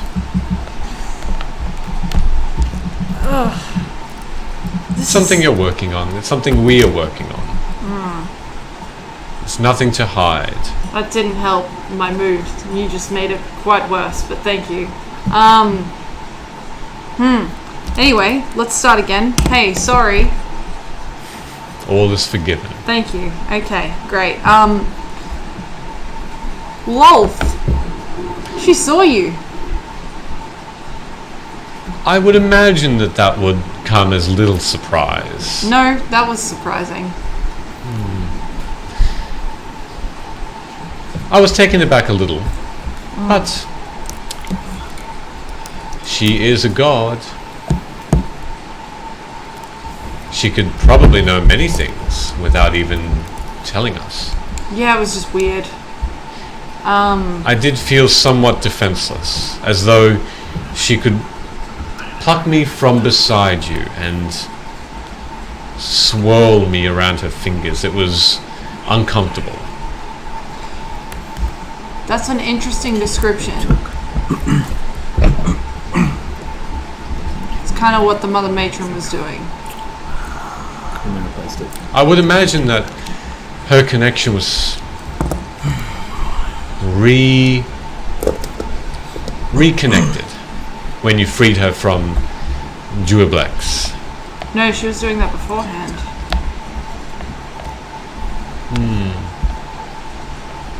She stopped when we broke the connection. And what do you make of it? Oh, in the bowl. Yes. That's what I mean. Sorry. I should Do you think we really broke her connection with this Arc Devil? I certainly didn't. I wasn't great at hitting anything. You But- did quite a lot, actually. Don't sell yourself short. Yeah. Hey, so told me not to like succumb to anything. I just want to like point out that I definitely didn't. I didn't make any bargains. I hope you realize that I didn't make any bargains with Lolth. That was definitely Thorum. I heard. Okay, good. Because like, bit of a weak spot there. The holo say thing. I mean, yeah, that wasn't me. Just so you know. I never thought it would be. Okay, good. There's You still- have very strong willpower, Amara. Okay, well.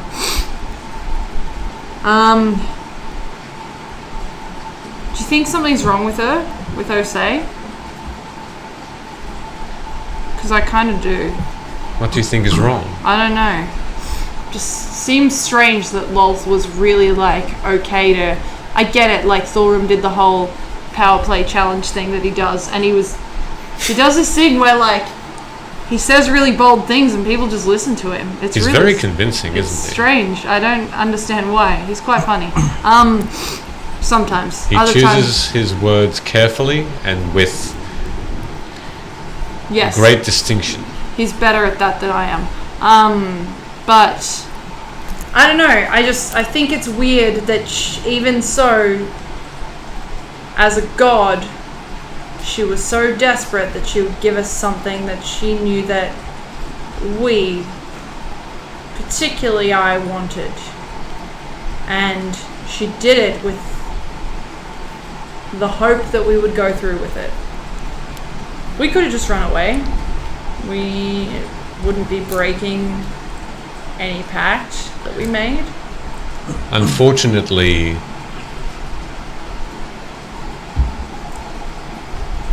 I sense something.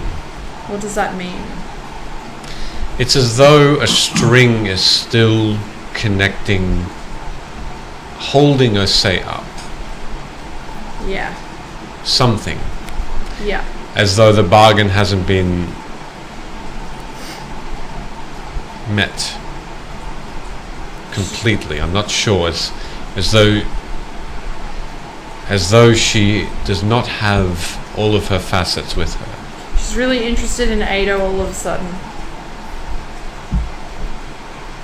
Could that not just be the convincing words of Thorum again? It might be, or it could be Lolth trying to figure out someone who she considers an enemy now. Could be. I think time will tell. Or you could confront her, say, but I don't want to confront her. I don't think she knows. I doubt that as well. And I don't want her to feel any more like strange than what she probably already does. Like everyone was like straight up like, hey, we had your body in a bag. Oh, by the way, you died and you melted. Like, I don't think that's a very welcoming way to come back into the world. I, of all people, don't want to approach her and be like, hey, Osei, I don't think you're right in the head. But I think she's real. I think she's real too. I think it's strange. She's not a vampire anymore. Well, it's what you tried before, isn't it? Well, yeah, I mean, it's a good thing. It's just strange. I don't feel there's any immediate danger. But It feels like a tether, though. Feels like a way to track us down. And I am concerned that once this instrument has been used, it's very easy to discard.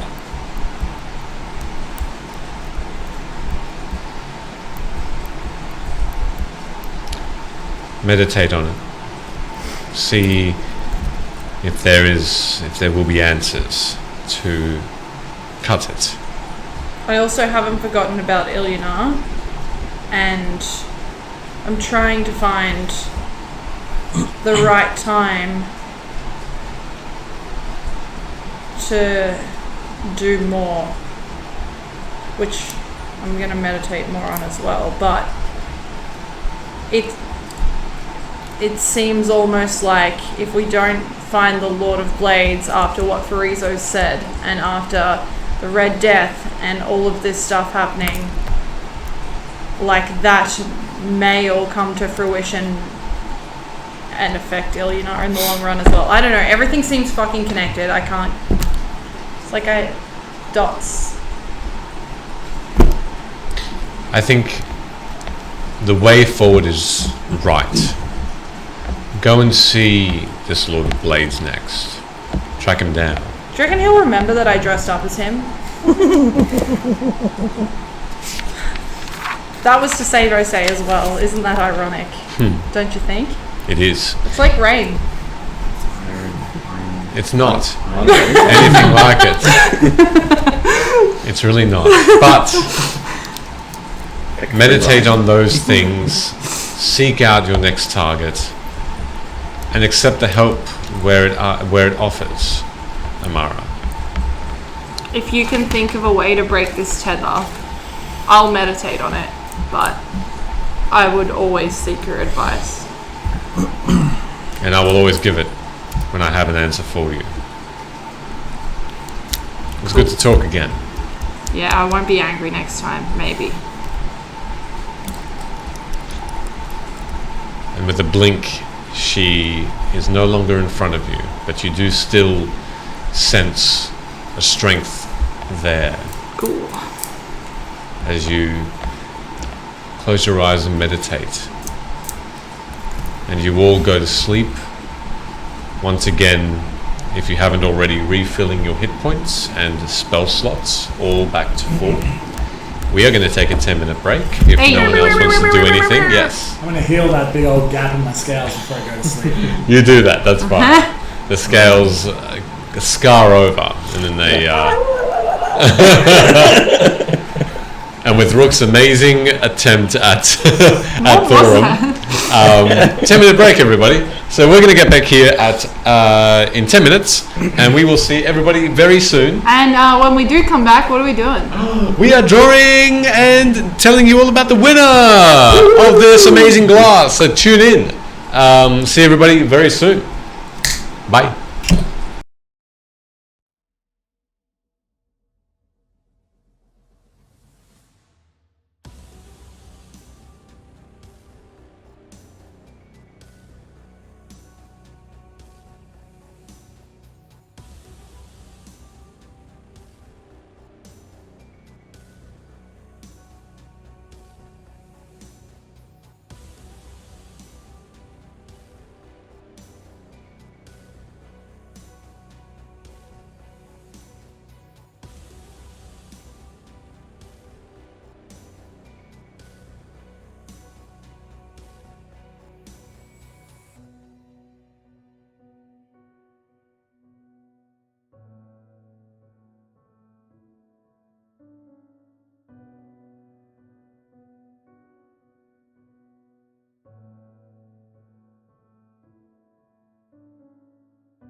Whoa. Welcome back. Settle. I don't think we can settle because you know what happens? We drew a winner. Oh, I was like, here comes a pun. Of some no kind. pun. No pun. There's a pun coming. No pun. While we wait for good old Rookie to come back he's here, which is running just back about to climb on back in, we are What going is to that in announce. your hand, Rook? What is in your hand? What happened? A bit of what was the drink called? Is that Chips. Is that some happy juice? It's chips. Oh, we love that. So, who's in there? Would you like to announce the winner? Oh, quick. Dravago. He's not in the chat. That's okay. So thank you, Meebles and Dragons, for sponsoring this giveaway. The winner is this username right here. Is JD Commando. Yay! At JD Commando, congratulations, you are the lucky winner of our amazing prize, which is an etched monk glass courtesy of Meeples and Dragons.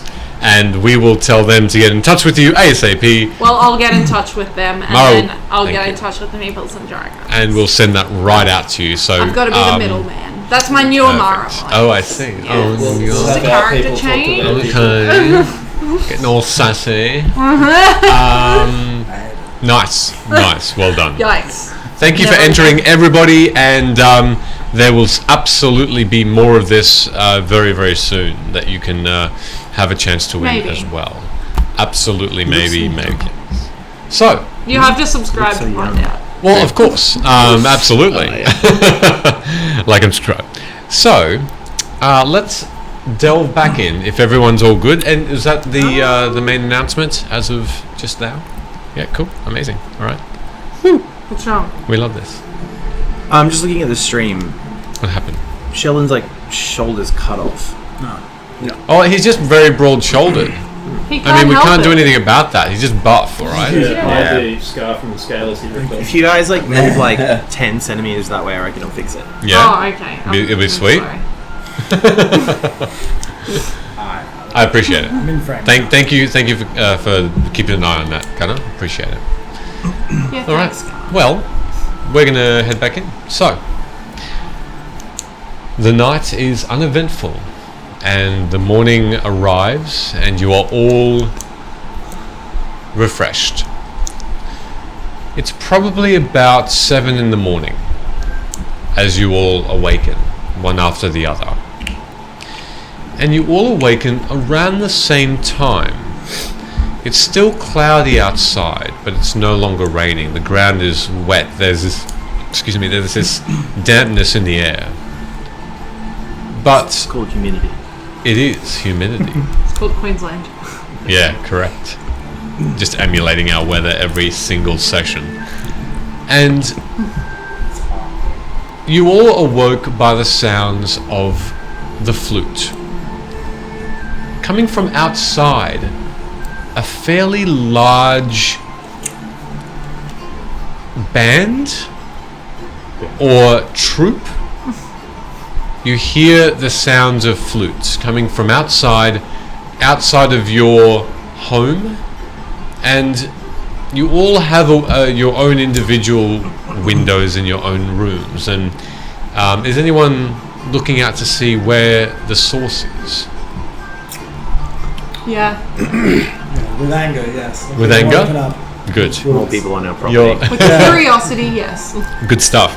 As you both look outside, you notice that beyond the thin stone wall and the barrier of trees, in the distance, about 100 meters away, there seems to be about 30 or 40 large caravans that are slowly and methodically being pulled towards the west,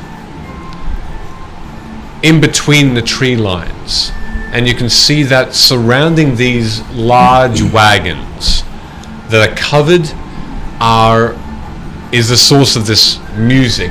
A lot of beings in this from this distance. You can't really make out exactly who they are, but they appear that there's probably over 100 of them that's actually there. A fair few of them playing on instruments, that are just making a merry tune as they slowly make their way, I guess, parallel to your home. And about a couple of minutes pass, and suddenly a shout emanates throughout this courtyard and echoes to your ears, and it's humanoid, and it says, "Stop!" And you see that the caravan, this large selection of vehicles, just suddenly comes to a standstill. And you see that there is one being, tall, muscular, that seems to be walking and striding towards your manor, Pilas Tower. His And voice. what's that? Do you recognize his voice? No, you don't. God, another stranger. Are there any on these caravans? Are there any markings or banners or signs or anything like that? There is on each caravan there is splayed and probably painted over the top in bright purple.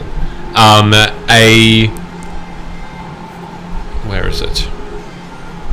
Aha. The title is The Circus d'Aurevu. And you watch as, now looking a bit further, you notice then that between the wagons is tied on the very roof a rope, and jumping and flailing over this rope are a fair few halflings that are doing somersaults and aerial acrobatics and balancing on this rope. You notice as well, now that you're focusing on it, around the caravans there are jugglers that are juggling batons and making more and more of them appear out of thin air. You notice that there are other beings that are pulling what looks to be large lions and other creatures, large and small, around this caravan too, and they are also in cages as well. Make a perception check as well for anyone who is looking out towards this place. Fucking hell. That was good. Yeah, it was a 5. It's never good when Emily screams out like that. Jail. It's at 19. 19, okay. Who else was looking? Amara, you only I'm see... thinking about Osei. That's fair, and you only do see the sign on these caravans, which are in fairly large script. Did you roll?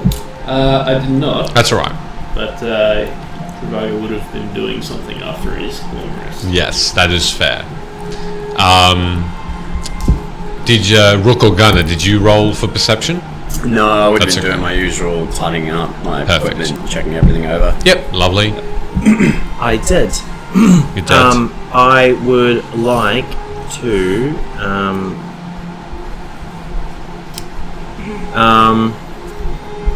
how far away is it? Probably a good 100 meters away.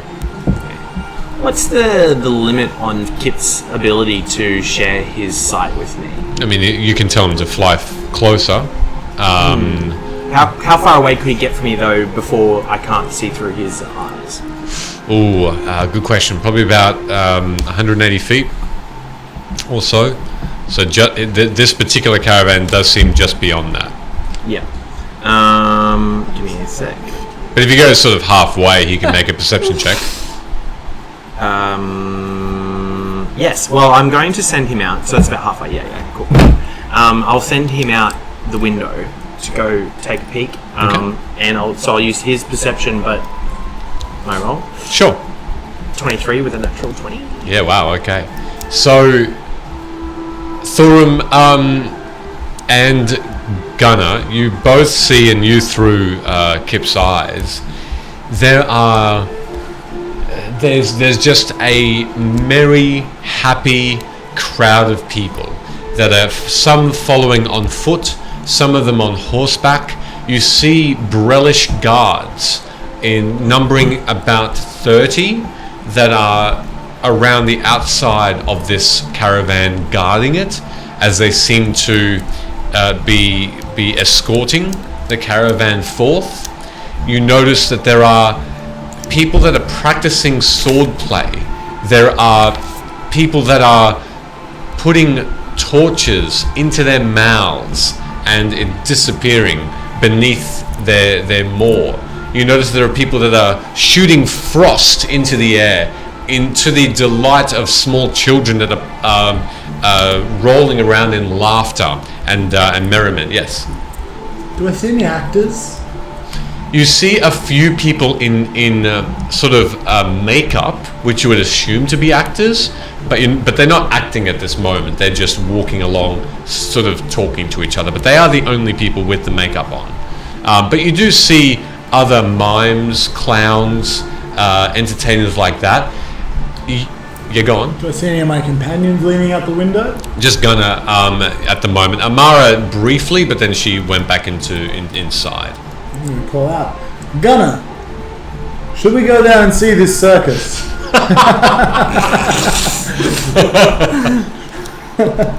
I can hear him, can't I? In a second. Hang on. You in particular, Gunnar, see that there are there's two things that catch your eye. There is a small child that has 3 arms, one coming from the left and the right, and the other through the stomach. And she seems to just be walking along like normal, giggling at the clowns who are making her laugh with these funny faces. You notice as well, there's a small cage, probably about the 12th caravan along, through Kip's eyes, and this is something he points out in particular, which has a small, a tiny silver dragon that seems to be just resting and swaying and hanging. This cage is hanging down from one of the rooftops. Tiny as in like Kip's tiny, or as tiny as in like an infant dragon? Infant. Do I know where Rook's room is? Yeah. I'm going to get up, do my morning prayers as quickly as possible, like the 10-second version. Yep. And I'm going to throw on my cloak and hammer on Rook's door. Rook, wake up, there's a circus troupe passing by. I can hear them, can't I? Yes, of course there is. I can hear them. Do you not want to go out and meet them? Not particularly, and I open up the door. There'll be jugglers and actors. And a chance for merriment. Yes, well, you do have more important things to be doing than watching a circus rock up to this place, uninvited. I don't know how to respond to that. We've had such... Who doesn't want to go to the circus? Is any of the other group around, or is this me, Thorin? At the moment, it's just you and him in the hallway. You just inside the door. Are any of the servants around? There are some now that have overheard you that are starting to make their way towards you, and they seem to actually have trays of breakfast foodstuffs on them already. You smell these beautiful eggs, fresh from chickens. You see sliced corn and from the garden, and very, very fresh tomatoes. It looks like some sausages are brought over too, and some fruit, and they start to put them onto individual plates and start to hand them towards you. As I accept it, I'm going to say to one of the servants, any amongst you who are not working who would like to go and visit the circus and have a day of merriment, feel free. They sort of thank you very much, and one of them says, "Oh, I'm going to tell the children," and they run off. The children are important. Yes. And I'm tightening my gloves and things, checking my quiver, looking back, make sure all my gear's around. It's there. Kind of comes out of his room, and after you say that, he goes, yes, I am actually, and walks past. Are you going to go, Gunnar? Yes, I've seen something that I need to check out. Yes. There'll be clowns and fairy floss. How far is Amara's room? I love how you're just populating this circus like you know what's there. Why not? Circus. Do we know him? Yes, he too. This will be a good test of his character. If he also wishes to come to the circus, we'll know he's a good sword. Can I race up to Amara's room? And Yes, you can. double hammer on the door. Whoa! The circus is here. I saw. Well, do you not wish to? Yeah, we're going to the circus? I thought okay. Are you guys speaking through your door? Yes, absolutely. I'm gonna race out the front. All right. Can Thorum, I you. acknowledge this is childish. I'm also going to open the Thorum's door. normally like. There's definitely a different side of him you haven't seen yet. Yep.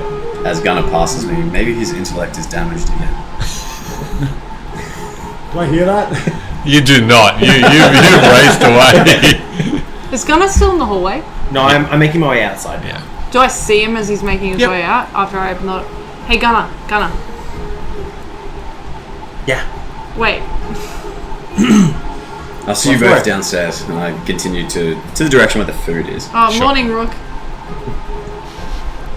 Cool. G'day, mate. Yeah. So I meditated last night. I know, surprising. But I was speaking to Sanari, and she agreed that there might be some form of a tether keeping Osei tied to Lolth. But her and I agree that this is definitely Osei.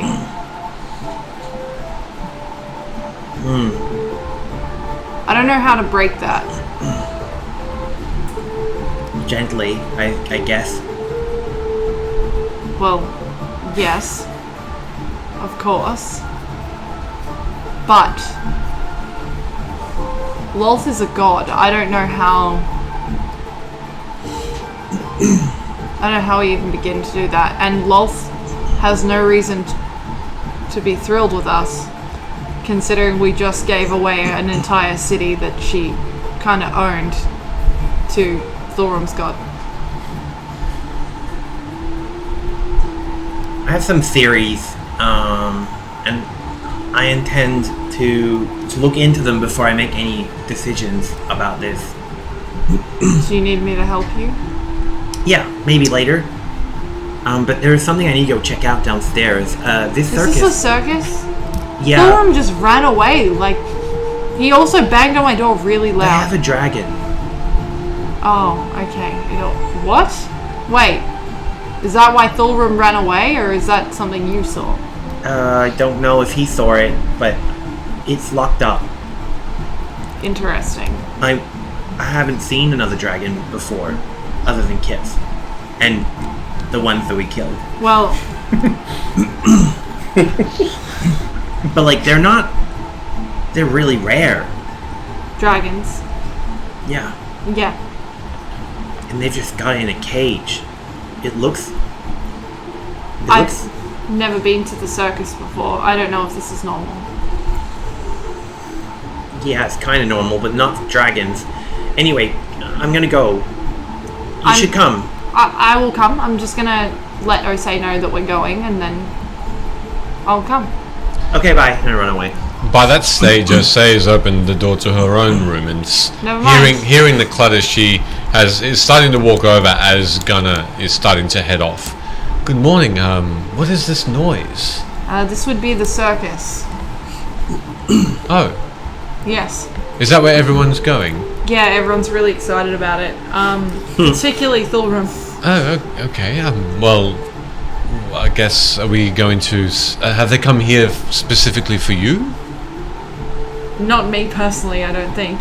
I don't know. Oh. Is everyone going to investigate? I think we're gonna go check it out. I mean, Gunnar said that there's a dragon. Her eyes sort of widen at this point. That's a bit odd, unusual. Why are you looking at me like What about this new companion of yours, Dravago? Have we let him know? Oh, I didn't know he was still here. I kind of went to bed early last night. I was very tired. Oh, very well. So yes, he stayed? He did Okay. ended up staying overnight.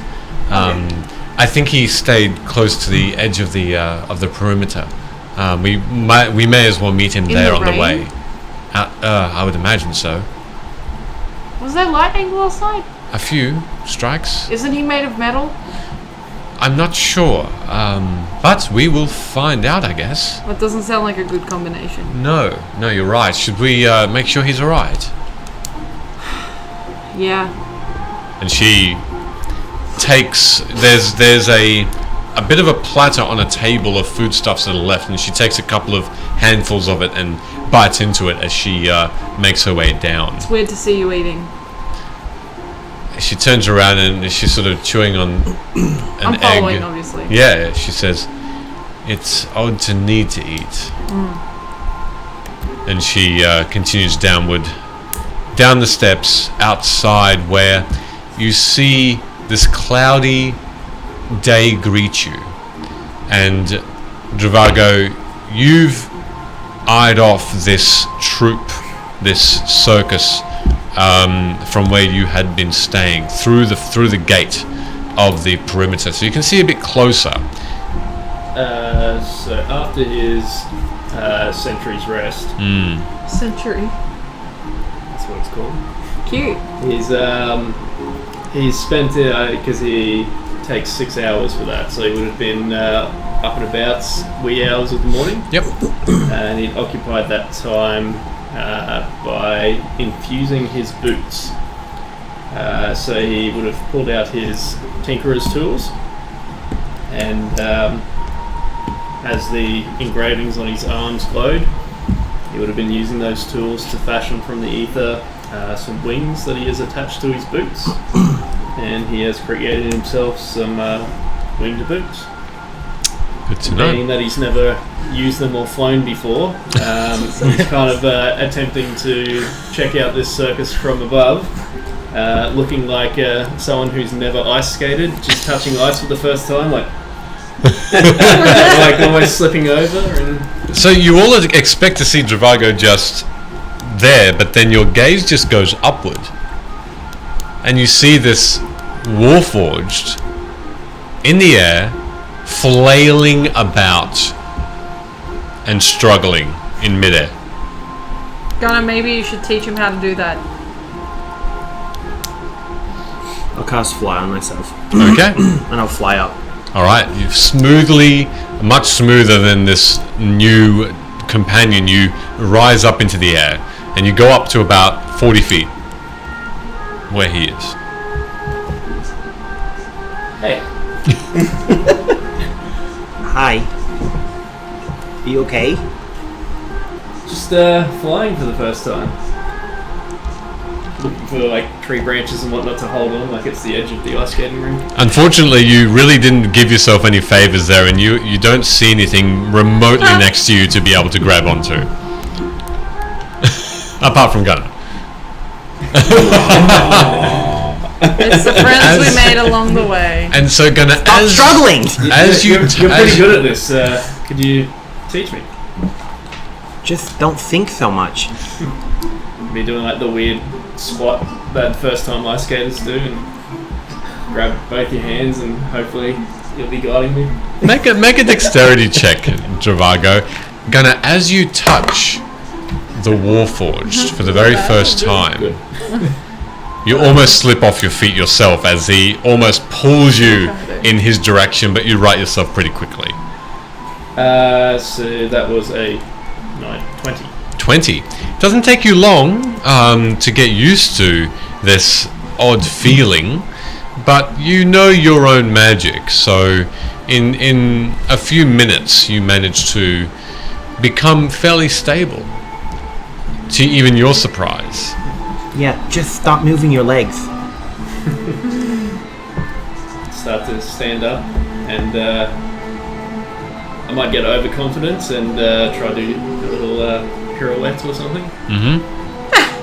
Plummet 60 feet to the ground. Your boots keep you aloft, but you do stumble a little. I'll I'll be just cautiously testing out little maneuvers and flying around, paying a bit more attention to the circus now that I'm a bit better at it. Sure. Do I see Kips? You do. He's closer to you now, probably about 40 feet away. This is the first time we've flown together. I say it has been, hasn't it? Well, let it not be the last, because it is quite enjoyable. It is almost a lovely connection that we need to have more often. I agree. Do you also enjoy it? Yes. I also enjoy it. We should go check out this dragon. I feel like we should. I think it is an odd thing to see. Perhaps it is in trouble? Yeah. I'm gonna beeline, dash straight toward it. As you do, the rest of you catch up to this scene where you notice that Gunnar has flown over the top of the pine trees, away from the perimeter, towards the caravans who have now stopped, with this very tall being coming towards the front gate. And it is tall and lanky, and this being is Goliath in height, a full 8 to 9 feet tall. Oh my gosh. But stepping very eloquently and very purposefully towards the gate. And as you watch this enormous grey billowing cloak, this what looks to be a Goliath face with tattoos coming down its face, and this short black hair with what looks to be a very, very long oval-shaped hat that makes up the front, almost about 3 feet in length. You notice that he's got this this dark brown tunic underneath this grey cloak, which is laced beautifully with this shiny silk. What were you going to do? Am I outside? Yes, you are. You see this being coming towards you. How close am I to the gates? Probably only 10 feet. He's also got this large stalk of a walking stick, which he's not really using to support himself, just as a show of, I don't know, just a show of performance. I'm going to throw open the gates. It's his pimp cane. So, welcome you troop of actors. The most welcome sight. What brings you to the home of the five? And with one hand on the staff and the other large long hand coming over to almost take a bow. As the bow occurs, he holds something over his face, and like a mask, the Goliath face disappears, and with like a smoke billowing, his face turns into this older woman, now stooped over, and this tall human woman now is in its stead, and the smoke billows away, and in a female voice this being says, it is I, Olivu, who is more than welcome here, and welcomes you to the circus of Dorivu. You are welcome, and you are welcome to partake in the revelry as we pass your humble abode. And the bow deepens onto the ground. If you were passing by, where are you going? The hand now comes back up in exactly the opposite direction, and as it passes the face again, this female visage disappears in this puff of smoke, and in its stead a younger woman, beautiful in appearance, fair skin, some freckles, turns to you and says in a different voice, "We are headed for Shan, the city of towers, where we will have our crowds, our revelry, our entertainment for all. It will be a grand thing, something which the likes Corvair has never seen. We are bound out of Zilago, out of Oskelor, where they have already been in awe of our presence." How long will you stay here in our humble manor? We but rest for mere minutes. If you would like to have a taste at our revelry, feel free, as a kind gesture for us stopping outside of your home to mingle, enjoy the festivities as our or my companions entertain you. Have my companions caught up? Yes, they have.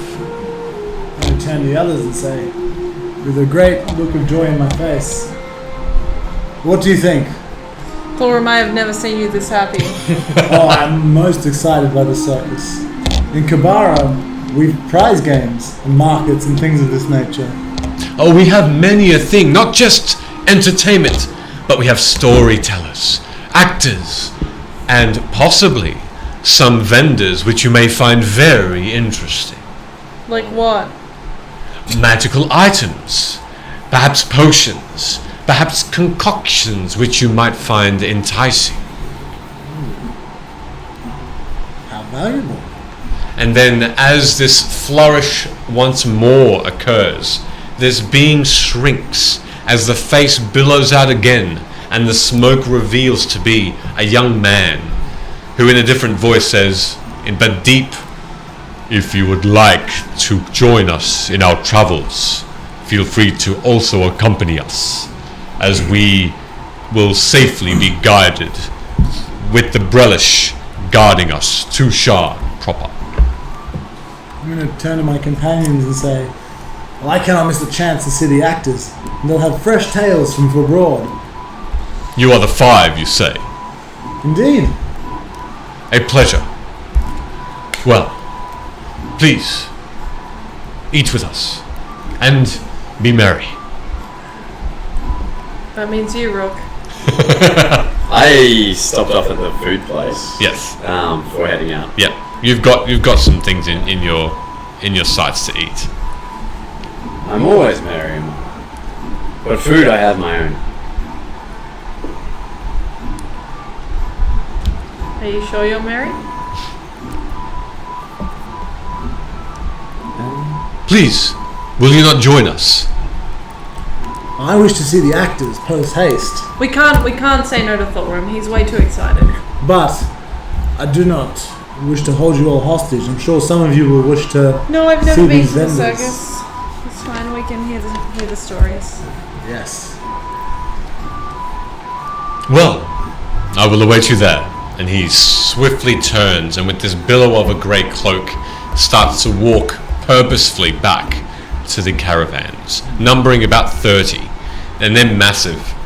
Each of them is the size of a house, which is being pulled by either a very large bull or a couple of very large horses.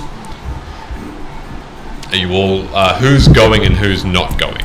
Does anyone want to do anything different at the moment rather than just follow on? I'd give my companions lots of opportunity to...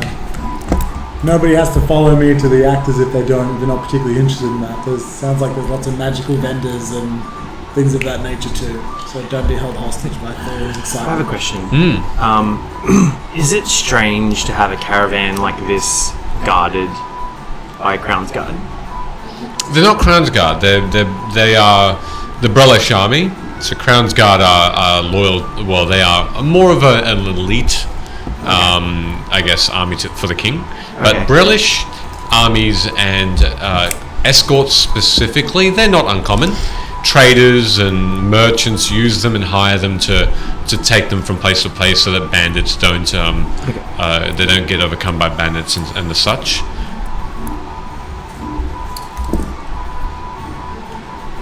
As we're closer to the circus, do we all now notice this entrapped dragon that... Cool. So everyone's joining? Yeah, where is this dragon? Cool. So as everyone starts to get closer, Gunnar and Dravago, are you two still flying through the air? Did you follow me? Yeah, I followed Gunnar Okay, down, good. but Can you fly as fast as me? I don't know. We've never raced. Should we race? No. Are you both? I've taken off. I just basically wanted to know if you were keeping pace or not. Well, I landed. Big guy, you don't strike me in appearance as someone who is a patron of the arts, but your delight in this is infectious. If you'll permit me to accompany you, Yes, I'd come love on. to see the show. His name's Thorgrim, just so you know. Calling someone big guy is not very nice. That's Are you actually, fine with big guy? I'm actually fine with big guy. Big Big guy is fine. Okay. Osei has raced forward as well, mind you. I turn and include them. You should never underestimate the power of a good story. It's more powerful than 1,000 swords. Is that why you tell so many of them? Yes. I feel like I'm living one. Yes. Okay.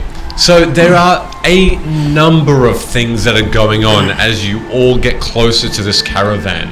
You notice that because it has now stopped, this caravan has started, this caravan train is starting to make a semicircle around themselves. And you can start to see now that they're all connected by this plank of wood with this ingenious little, I guess, nails in them that have them interconnected like a rail, and they sort of pull each other in essence as well as these beasts just off to the side of each one, carrying some of the weight as well.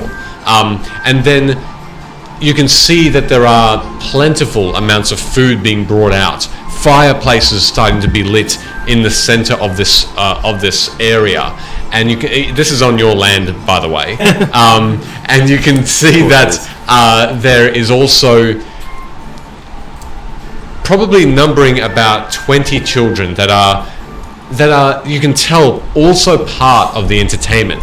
Some of them have what look to be some amazing acrobatic skills, as they don't walk, but they climb on their hands upside down as they traverse the ground, as though practicing for the big show. You can see that there are singers with harps and lutes that are playing and these are half elves and gnomes, as they go around and entertain everybody else who are clapping and cheering them on.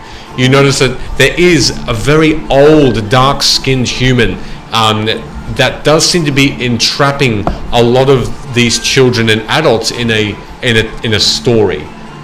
You notice that there is a stall that's being set up that like a stall for, and there's this items that have been put on top of it, and there's this gnome female that seems to be setting up shop outside another one of the caravans. The animals are being fed what looks just to be slop and water for sustainability.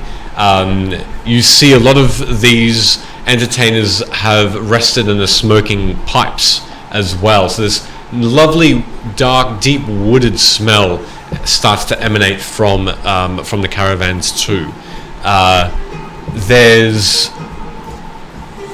There are plenty of creatures that are not of this plane of existence that are in between the caravans, either in cages or not. You see a Medusa that is in a cage, and the snake hair is tied up and covered by what looks to be a turban, and her eyes are covered. She doesn't seem to be bound any other way, but she does seem to be in the cage. You notice a large panther of a bright pink fur is very docile and being fed by the hand by a child who is caressing it and giggling as it's licking its hand. You notice that there's now closer to this thing, you see this giant starts to rise up as though he'd just been sitting, and it has fire coming out of its hair and this deep red skin, and it just seems to be looking around a bit confused. Sorry, what color did you say the panther was? Bright pink. Would you consider it Pink a panther. pink panther? It might be, yeah, it might be. It's a bright pink panther. Like a bright pink, yeah. Is this in a That's different. I'm sorry if I missed it. That's okay. Is it in a tent, or are we walking past this? You're walking towards this enormous Yes, pile of okay, caravans, cool. and this is happening all around in all different areas. Wouldn't mind stopping at the King Panther. Yeah, sure. When I get there, Maybe if it's fuchsia? possible. Fuchsia? Future Panther, I like it. You notice as well that there are the actors with the makeup on that are starting to mime and act for the revelry of another couple of people who are just sitting and clapping along. So plenty of things happening. So you're going over to this Fuchsia Panther. What's Santa everyone Panther. else doing? I'm gonna let Thulrum lead my direction because he seems to love this, and I have never been to one. Okay. Tagging along with Thorum, but Yep. I'll mention to Amara I'm not too keen on the amount of caged animals and beings here. Yeah, I'm not a fan of it either, particularly ones that might be dangerous, but also like the ones that probably shouldn't be in cages. I don't know what they are though, so maybe I can't judge. Might be something to keep an eye on. Or two. You do all eventually notice the small silver dragon that is in a very small cage, which doesn't seem to have a door to it, but you can clearly see it through the bars of bronze, as it's just observing things outside of its confines. This being known to you now as Orevu is just making its way around the caravans, just checking in on things, it seems. And every now and again, the face billows out and changes to become someone else. As though a many-masked being is in your sights, tall still, and changing Consistently heights. tall? Consistently tall? No, sometimes shorter, sometimes slightly larger, but always with a mirth in its face, a merriment, a happiness. You see large bears with muzzles on their mouths being fed as well. They seem all healthy, but some of them do seem like they are being used for entertainment purposes. Where are you going, Thorum, as everyone seems to be following in your direction? What about you, Gunnar? What do you want to do? I am at the cage with that dragon. Okay. I beelined there.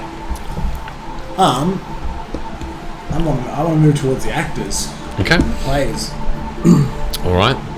You move towards them, and you see two male and a female halflings that are just over makeup. Their costumes are some of what looks to be just suit and tie, and it seems like the story is revolving around a recent event that might have occurred, that might have been rumored to be an attack on a restaurant.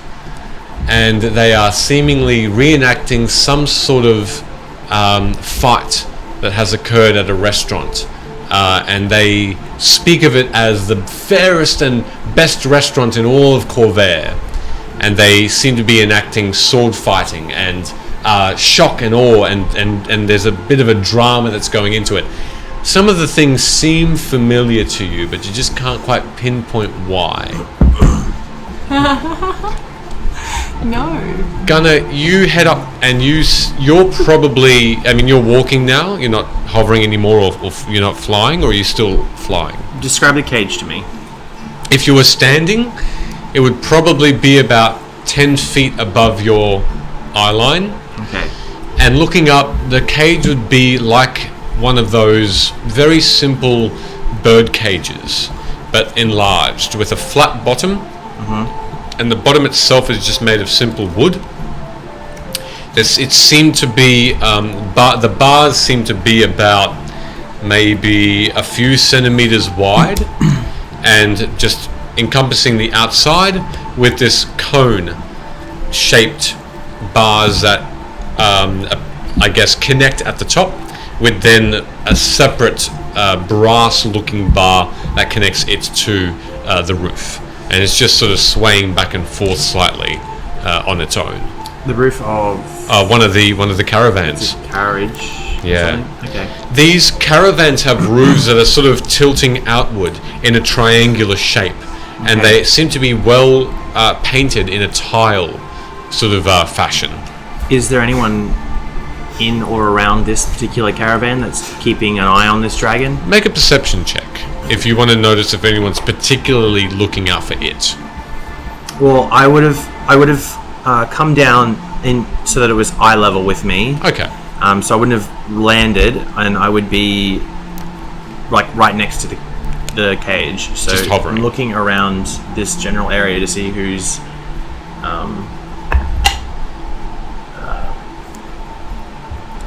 21. 21. Looking around, you see that for the majority, everyone does seem to be not really taking any notice. The Brillish guards seem to be at ease, taking in some food that's been offered to them, so they're not in any line of sight. The one being that continually looks in your direction seems to be Oravu, in its different forms. Every now and again, just a gaze back, ever so quick, ever so Does it subtle. look nervous? More of a not nervous, and it's hard to tell because each face that greets you is different, but one of observation, neutral observation. I'm going to turn my attention toward the dragon. Is it asleep? Does it No, look it's healthy? Does it? Looking at it, you've never really come across any type of dragon other than Kips. You notice that it's probably about only slightly bigger than Kips is, and the silver is bright and light silver. Scales seem very new, clean. Although it seems to be clean, there's a bit of a quickening in its breath, as though it might be a little bit under the weather, whether it be now malnourished, you're not sure. And it seems to be not asleep, but now that you've come close to its proximity, it's directly looking at you with these silvery orbs for eyes. I'll speak in its mind. Are you okay?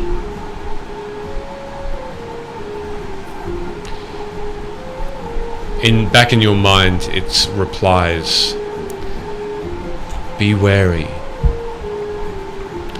Do not use this magic for long. They will notice." Do you want me to get you out? There is no way out. I have tried. Are they hurting you? Every day. While I am not with my parents, I am lost. Did they take you from your parents? With little effort, unfortunately. My parents are sleeping. I could not wake them. I'm going to turn back towards. Sorry, I've forgotten their name. The ringleader person. Oravu. Oravu.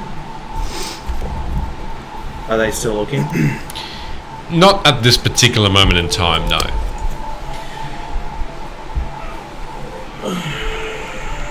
I'm going to land, and I'm going to use telekinesis. I'm going to cast telekinesis, and I'm going to try and pry the bars open. Okay. Do me a favor and make me... Are you trying to do this, I guess, without the gaze? You don't care? Okay. As you look up and concentrate on the bars, you hit something. Around this thing, there seems to be a sphere of something that's preventing your magic from even attempting to be cast. So the spell... The spell does not take effect at all. Okay.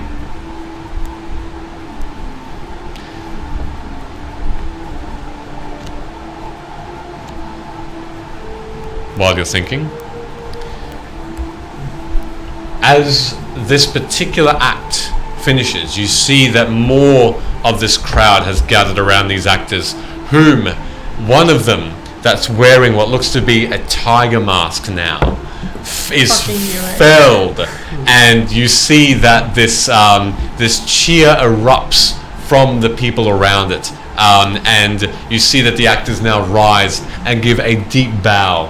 And the one with the tiger mask takes it off, this paper mask, very haphazardly put together, and he says, "Yes, it was a fair fight, one of danger, one of peril. But we know now that the troop, the mysterious heroes, were prevalent and successful in their fight. Now, another story from their plight." And you then see them run back into one of the carriages, and you hear everyone sort of murmur, "Oh, what are they going to do? Oh, that's interesting. And you notice that they Do people actually go, ooh? a little bit, ooh, ah. Yes. Is there a director, somebody coordinating this performance? It doesn't seem to be. It's as though they've practiced it. This doesn't seem to be a rehearsal. It seems to be, I guess, the actual thing. It's J.J. Abrams for sure. Hashtag J.J. Abrams on the stream. What the fuck? And you notice this time, within this caravan comes forth what looks to be a green-skinned woman, what looks to be quickly painted on, and she comes out and she says, "I am the head of the Venerables. It is I, Selu, and I am going to ruin all of Shan." And you see two of these actors come in that have some sort of vestige on them that looks like a very rough version of an archer that could resemble Rook, with some sort of like tacked on beard, it seemed, and also this red skinned, like red painted on being that you recognize to be yourself. I lose my shit. And Najamara, I'm pointing. I'm gonna grab a handful of silver and just yeet them straight up there. As you throw the silver at them, how much are you throwing? Just a handful? A handful. Tell me how much I grab. My confusion. As you do, they actually do not have this prepared, and they just get hit by them, and they sort of for a moment lose their place and go, oh, thank you. We are the heroes, and we will smite you down. And another battle starts to ensue as one of them starts picking up the silver while the acting is happening. Where's Gunnar and I? Gunner's... No, I mean in the play. I don't know. That's rude. What are you doing, Gunnar? Yeah, go on. I said, you know what, you're right. Stay here. I'm going to go and have a word with them. I'm going to get up and wander around behind the curtain. Okay, sure. As you make your way... As he starts to go, I'm like, no. You go off around, yep. As soon as I'm out of sight, the excitement drains off my face. I'm looking for whoever's in charge of this place. Alrighty. You make an investigation check for me, Thorin. You doing anything at this point? I'll just mention to Amara, what type of cooked mind comes up with these plays? Who would write this? We wrote this with our lives. Our blood, sweat, and tears. These are things that actually happen. We fought a tiger, except it wasn't a tiger. It's a long story. I nearly died. That was the time. Thorum's not there. Yeah, I nearly died that time. And is this true to life? Yes, it's. We don't look like that. But yeah, that guy painted red. That's supposed to be Thorum. Maybe I should reconsider my offer to tag along. I didn't know you were. Well, should you decide, is this the type of I don't want festivities you that should do this. No, happen? don't do it. Yep. This is So awkward. what are you doing, Gunnar? I don't know. Do I get the sense that it's I don't know how to describe this. Is it like that my proximity or something has somebody interfered with my ability to cast a spell, or is there just like a general suppression in this area? I don't know how else to kind of. Yeah. I'm trying to rack my brain as Gunnar. I guess. Sure, it's as though there is a barrier that's preventing spells from being cast through this barrier, basically, and it seems to be only probably about maybe not even a foot surrounding this cage. Okay, so would telekinesis, because telekinesis is a concentration spell, would that mean it still works, it just doesn't penetrate through that? Or Correct. So I have successfully cast telekinesis. You have. Okay, gotcha.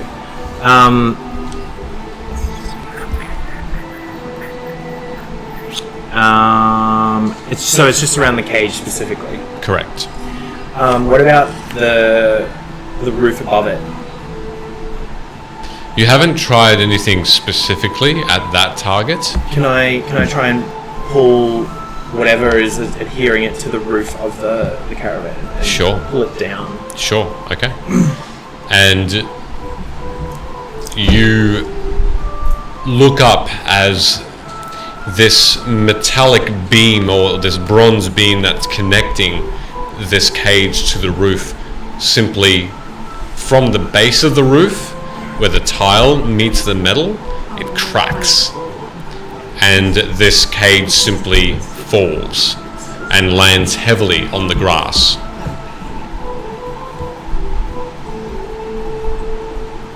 Can I try and move it now, or is it still? As you try with your telekinesis, like moving the bars, Yeah, still not working.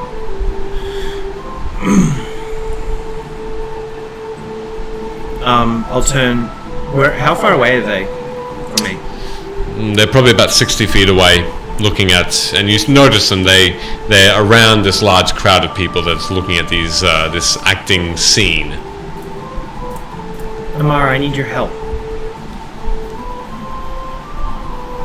Where are you? Behind you. You both did that.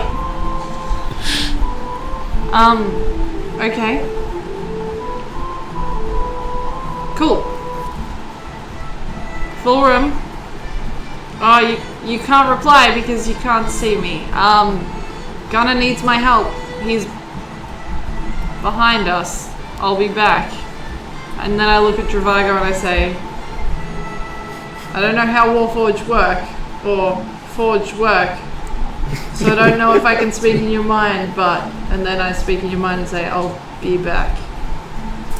I'll be back. And then I get up and I walk towards Gunnar. You understood that that message did work, Okay. and so he can, in fact, hear you. It's if you use message. With that, Thorum, what are you doing? So that was an 18 for that investigation check. Perception check.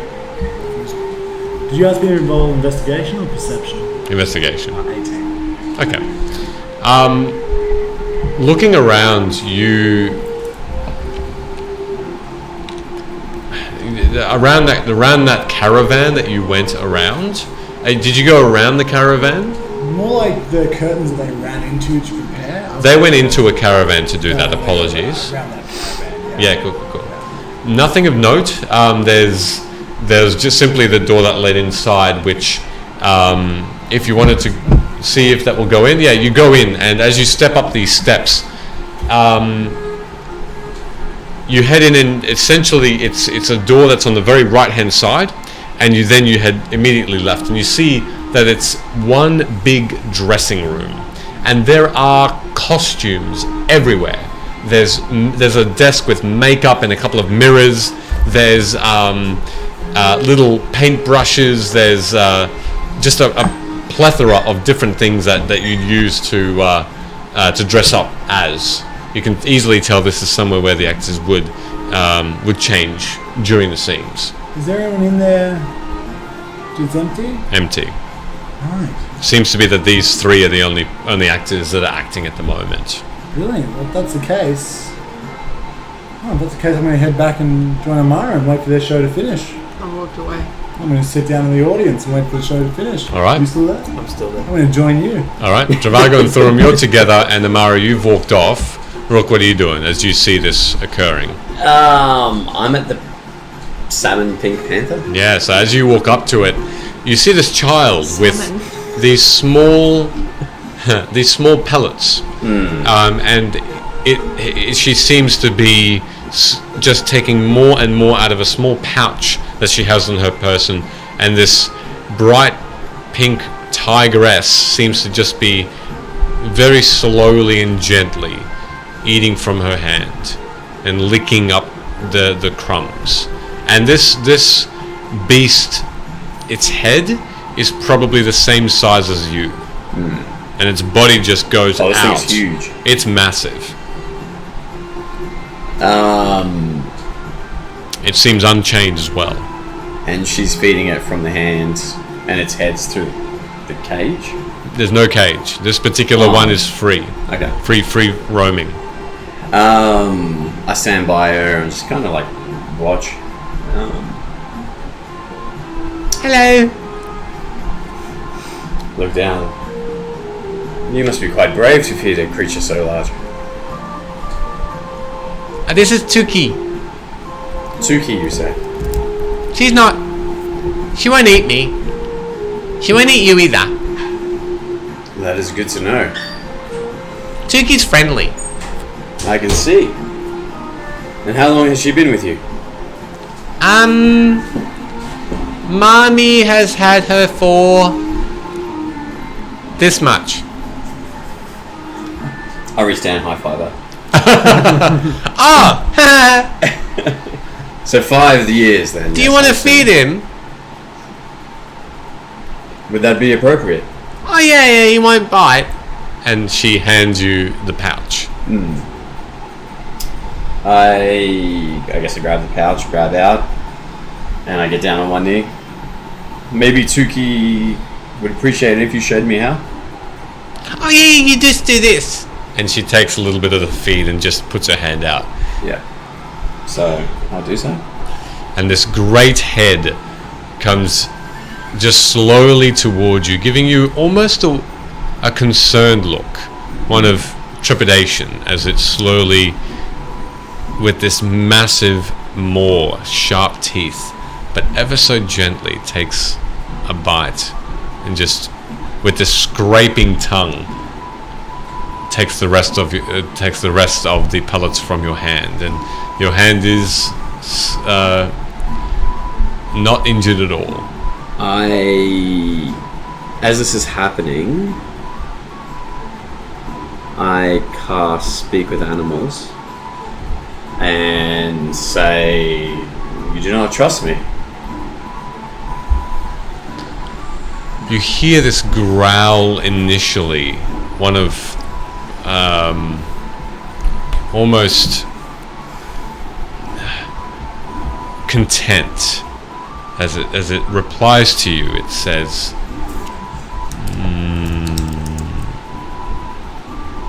"It pleases me to feed." On these pellets. They are nourishment. You are a guest here. Are you part of this troop, or are you a visitor? Does it matter? It does. For when the chance is right, you will either be an innocent bystander or a victim.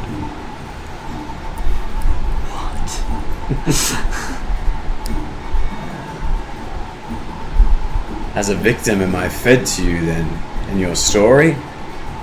Or are you planning on freeing yourself?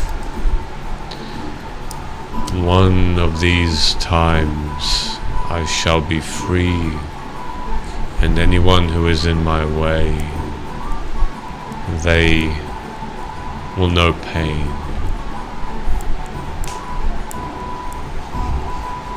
And I take a moment and think and reply, I would feel the same.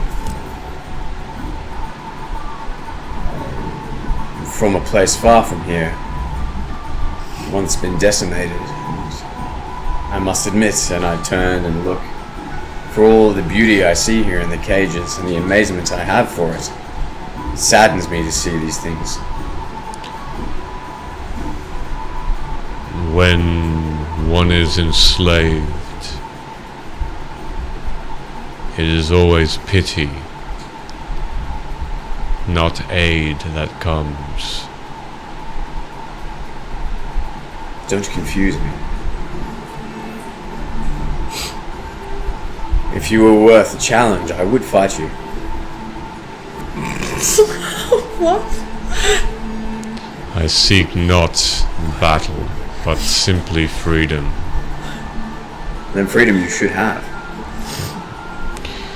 Our master here seeks us to stay a while longer, until he is fit to find something better. I am most interested as into why your master is here. This place was gifted to us. I know little of it, Yes. but I'm sure circuses do not show up here randomly. We are simply passing by, happened upon your home. We are soon to continue the path to Shan, where he will be enriched with the entertainment we provide. Then, have you been to Shan before? Many a time. Then, if you were to make your split, you shouldn't do it there. You are not understanding of our plight. We cannot leave. Then enlighten me and I take out a bit more of the feed and hand it over. There is magic here that binds us down. Your companion is attempting to break free of this for one of our friends. We would seek it free as well. Be careful of our master, for he will not abide by this creature to be let go.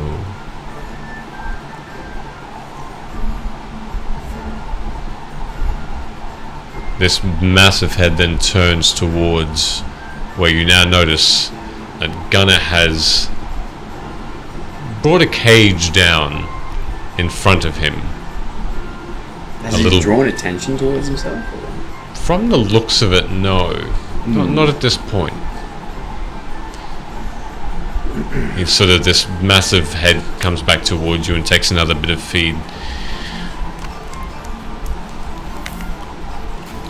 It has been a pleasure to speak.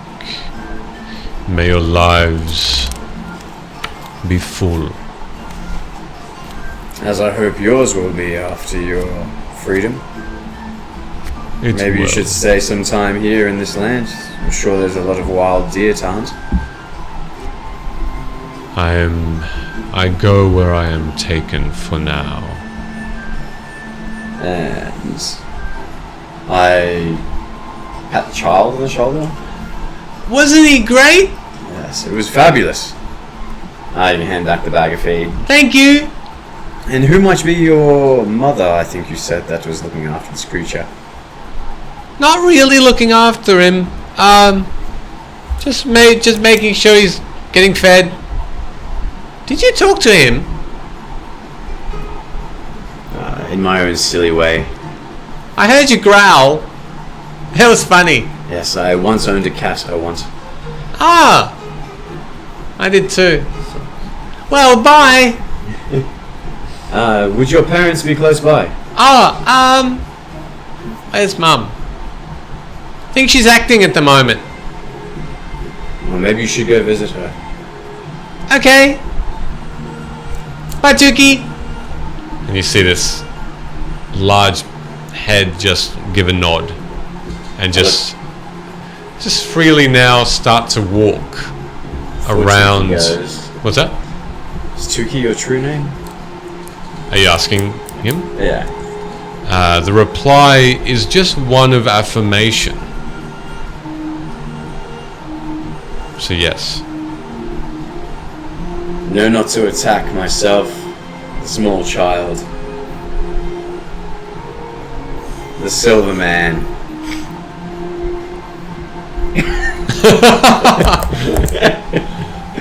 The Dragonborn. And that's it. And the monk.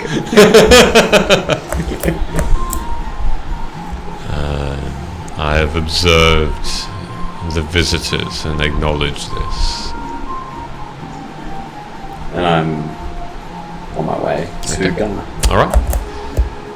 So, Gunner. Amara comes up to you. What are you doing? Sorry. There's something wrong here. I say really quietly. This dragon has been stolen from his parents, and I get the feeling that most things here have been too. How do you know this? I spoke to it. Help me get it out. I can't get it out. My magic isn't working. I'm gonna start looking around. I'll keep an eye out. What do you want me to do? Get it out. Get out of the cage. You want me to try and... I don't know. Figure it out. Do something. Is it shadowy inside the cage?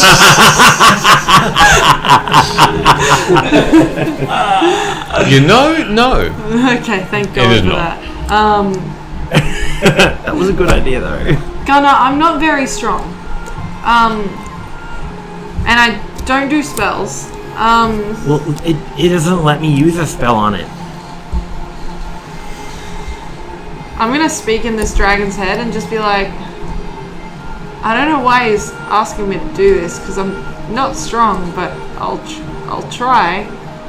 And I'm gonna try and be subtle about it. I'm just gonna like make it look like I'm looking at it and just pull at the bars. I need you to make me, if you're trying to do this without being seen, a stealth check first. Actually, it would be a sleight of hand check. Sleight of hand? Yeah, and then a strength check to try and pull the bars Ooh, after. my sleight of hand was 22. Okay, good to know. My strength check wasn't awful for me. 15. 15, okay. As you start to try and pry ever so secretly, you sort of have your body hiding this cage for the most part, and you don't notice anyone who's trying to stop you. The bars don't really move. Use your staff. Last time I hit something inanimate with my staff, I can fix it. No. I can. No. No, I can. That's fine. It's not worth the risk for me. I'm sorry, Gunnar. I won't use my staff. I will help you, but I'm not using my staff. I thought you were protecting the innocent. I didn't say I wasn't going to, Gunnar, but you have to understand that this staff came from my god, and if I break it, I'm not in a position to get that back. I can fix it. This if is it a breaks. thing that will help me against the Dreaming Dark. I'm not risking that. I'm not saying I'm not going to help. I'm just saying I'm not using this to do it. As they had that conversation, they could hear me faintly in the background. Hey! I'm going to speak in the dragon's mind again, if that's okay. I'm just going to say, do you know what's keeping you in here, aside from the cage? Obviously. Back in your mind, the response is, I am not familiar with magic such as it is, but there is a powerful abjuration spell that binds me here. Who cast it? The one that found me and took me from the clutches of my home. And sort of the head, the small head just looks towards a distant tall being who is Oravu, who is making the rounds still, speaking to his troop. I take it some of the reason that you have been taken is based on the fact that you're a dragon. But why you particularly? I was the only one who was awake. What do you mean? I have been here for months. When the ship arrived, everyone was asleep. Like napping, or they had been put to sleep? Something caused all of my kin to fall into some sort of slumber. I had just been born, and somehow I was not affected. Perhaps in that very moment I was still not conscious. Where were you traveling from? I lived in the open sea, far above Corvair, where the enormous dragon statues appeared out of the oceans. Dragon statues. I wish to wake my kin up again. I need to be taken back to them, Where are they now? where they were left, defenseless against the elements. Far above,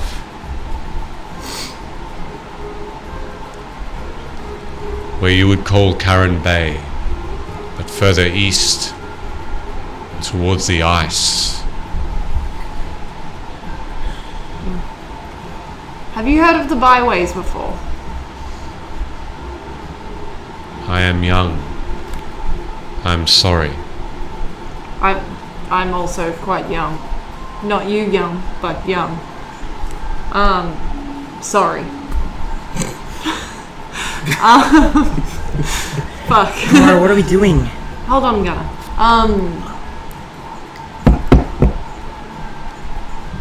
I'm gonna try and get you out. It's probably not gonna go well, but we will try.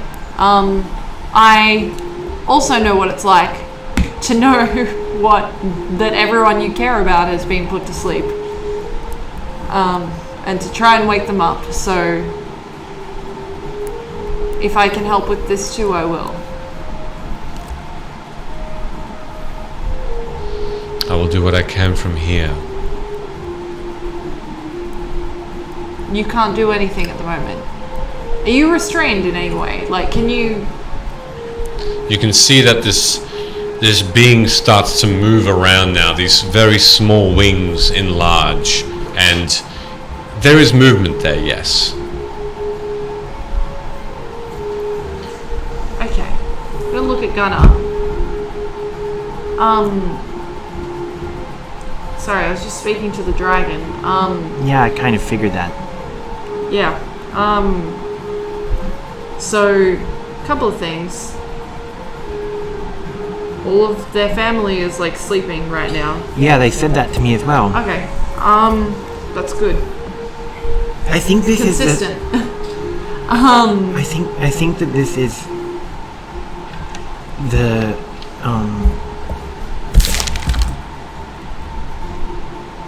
great worms of Corvair. Maybe. I thought about the byways. Do you remember the sleeping dragons behind the door? Yeah, I think there's the same thing. Yeah, okay, cool. Because the byways are just a link to somewhere else. Yeah. I think that actually would take us to these sleeping dragons. We need to talk quieter, maybe. I am. I'm just saying it loud so that people on the stream can hear. Okay.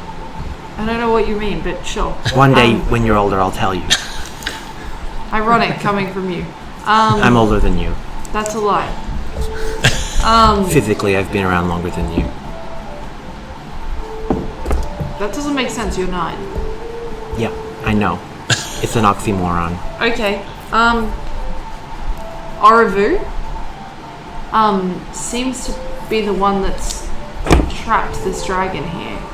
Maybe we don't have to... Who's Aravu? That's the person that runs the circus. Where? And I point to the tall being, but like subtly, kind of like through my cloak. How far away are they? Oravu is... This ringleader seems to be about 80 feet away. I'm gonna start striding towards him. Ganna, wait. Ganna! Give me that Ganna! What you doing, Ganna? Does Ganna say that? No, I'm just saying that. I'm walking. Maybe... No, stop. I'm walking. Well, fuck it. You get yourself into trouble, Gunnar. I'm gonna go back over to the actors. Okay. And as I do it, I message in his head, and I was gonna say, I had an idea, but I guess you don't want to hear it. Never mind. When I get within 60 feet of Oravu, I will use the telekinesis to lift them off the ground. Okay. So, while that's happening, Thorum and Rook, you both notice that there is this movement that's happening whereby Amara is leaning over this cage that does house this silver dragon. Gunnar has strided away and is heading towards Oravu, the ringleader, and Dravago, you look up and just follow the gaze of Thorum and see the same. Doing anything at the moment? Have the people around us noticed what's happening with the cage? Doesn't seem to be. If they are, they're not acting upon anything. But I've noticed. Mm-hmm. I'm going to stand up in my seat and go, looking towards Gunnar, I'm going to go in the opposite direction and say, what a marvellous play! You captured the tale of the five so well. Well done to all of you. I'm going to throw a couple of handfuls of coin in the opposite direction to where Gunnar's standing. Grenades. Coin for all of you, fair folk who have seen this tale, and especially for you actors who have done so well. I'll throw another 2 handfuls of gold. How much gold is this costing? The first handfuls of silver are about 60 silver pieces. You've got big hands. I took 30 off, so I'll take another 30. Yep. Silver. And then you threw gold as well. Yes. You did say gold. With the yes. You So said I've thrown gold. the gold, having seen him lift the cage up, Sure. with the intention of distracting the crowd and Yes. the actors away Understandable. from what he's doing. Just make a performance check for me if that's okay, Thorum. as Because it's big handfuls of gold, can I roll it? advantage is good. Advantage is good. But 40 gold pieces leave your hands. It's been an expensive session. Ooh. Oh, they were both so bad. I say it's the worst roller. the circus. Look, it's a 9. Can I just throw more gold to compensate for that? Sure. Can I look at you and go, is this for the purpose of a distraction? Yes. I offer a cheaper alternative. Yes. Call it 60. Yeah. May I have one of those gold? Call it 61. Yep. I'll get one of the gold piece, Mm-hmm. and I will use magical tinkering to imbue it with a recorded message Mm-hmm. of just a high-pitched scream. And I'll throw the one gold piece Okay. in the As this gold piece is flying through the air, you just see this. and it will just continuously scream. Okay. People were about to head in that direction and cheering and being merry and happy that there's all this gold and silver that's in the grass now. As they go ahead and try and pick it up, this now scream emanating from this pile of in the grass just resonates through the area, and you see the majority of people now take a weird look at it and are tentatively still going towards it, but they are a bit unsure about why a scream's coming from seemingly nowhere, but they are picking up the outskirts, and you see a good 50, 60 people just rummaging towards this area. It's actually just Thorum screaming. How bizarre! But it seems to have an odd effect. They're picking up the gold, but slower this time. Well done. As you glance back, you see Gunnar striding towards this being, and you lift him. Transforming as well at the same time. I'm not. Sure. You transform into this thought form as well. This bright glow appears around your form, and he lifts off the ground with a "oh!" He does get a chance to make a saving throw. Good to know. Thank you. It's a strength save. Awesome. That's a 19. He saves. Okay. He lifts for a bit, but he pushes himself back down, floating to the ground, lightly on his feet. Let him go. This form is back to the Goliath, as he sort of looks around and looks at you as you say that. Whom? I point back at the dragon. Only the eyes move, and they look back towards you. You have some skill. Why not join us? Let him go. He was not easy to find, nor collect. I wish not for his efforts, or for the efforts to be undone. Let us trade. I would be more than happy to have him back in others' hands for a trade. Can I walk over to this exchange and listen? What do you have that could possibly equal this prize? Your life. An interesting trade. Make an intimidation check.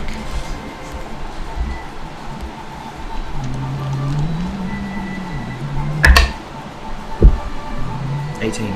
18?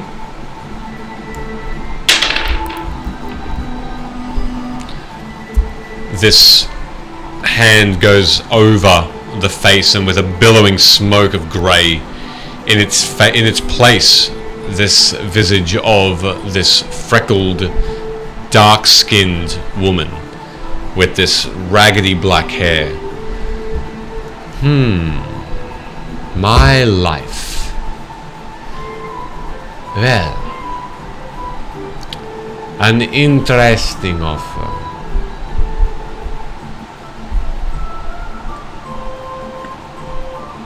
Can I chime in there? Please. Perhaps there's something else we can offer as well. Your players are telling a tale. Our tale, the tale of the five. But they're telling, well, an old story. And we have a most remarkable tale. One that the realm has not heard yet, which you'll see in the papers in the coming days. I gesture to lean in closer. Or her, sorry, the changeling. To lean in closer. Oh, that was a bold assumption. To lean in closer. Did you know Ferethia of the 12 is dead? As a counter, she says, are you telling me I am looking at the five? I gesture at the halflings dressed as they are, and I gesture at my companions. Yes. An honor then. You should have made yourselves known before. And the change of accent comes with a change of another face into this older woman again. Well, I should not cross the five then. By all means. Do not consider it crossing us. I'd strike a bargain. For the dragon's freedom, we will sponsor your actors, and all they have, give them a tale that nobody else has access to. A tale that, in a few days' time, you'll read in the papers and which will rock the realm. So my life is mine then. Again, she looks towards you. That's your choice. Well, it seems I will accept your offer. Take it. It has done nothing for me anyway. Simply being there, still, silent. I could do nothing to make it entertaining at all. Let it be your burden. I will take your stories and my life, and we will depart freely from each other. Hopefully never seeing each other again. If we do, and I find that you've taken more prisoners, our deal is forfeit. How should one make a living? Pay them.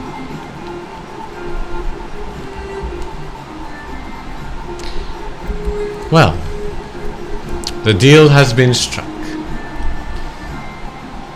We will depart now. I suggest you go back to your little homes and with your new companion.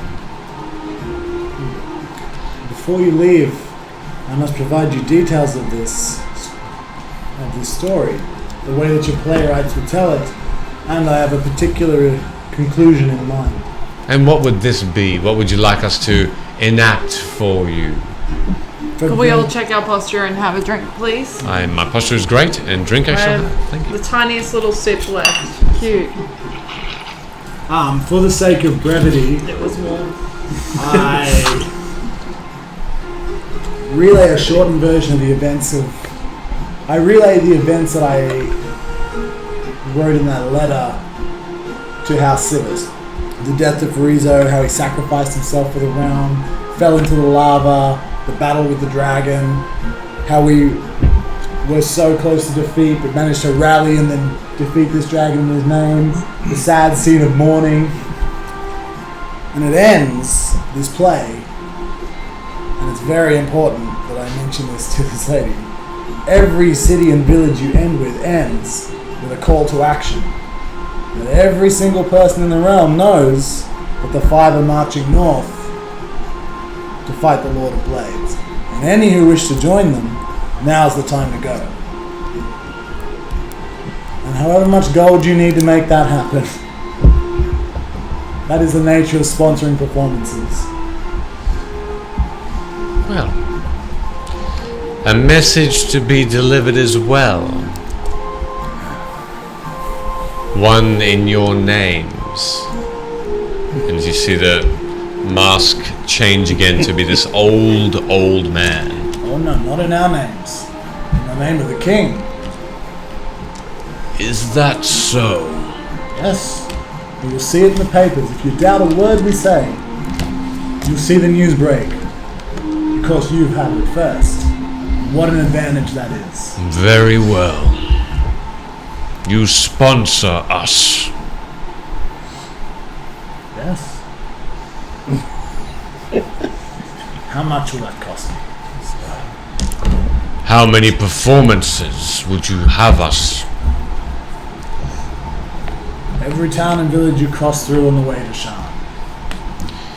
Well, for this, if you can part with the amount of 1,000 gold pieces. I already pre-typed that in. So be it. I hand over 1,000 gold. Fuck. Every village and town and city and performance will be in your names and the story you tell. As you wish, Master Thulrum of Edo. Remember, the call to action. If they wish to join us, the time is now. The matter of urgency shall be spoken. As per your wish. Leave me.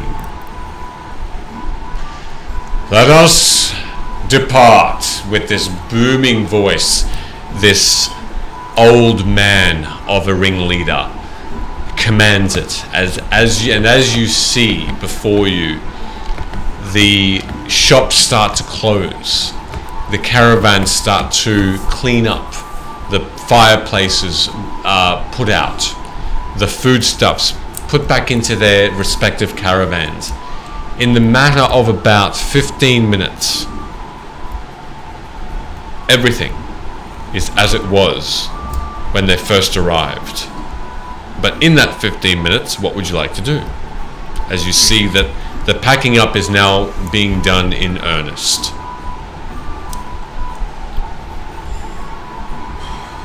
Dragon's been saved. It's still in the cage. The cage is there, so it's still lying on the ground on its side, the dragon untouched. Can I ask, how heavy would you say this cage is with the dragon inside of it? Do you, without trying to pick it up? Yeah, like if I had to estimate. Let's say... No, that's right. You guess that it's about 80 kilos.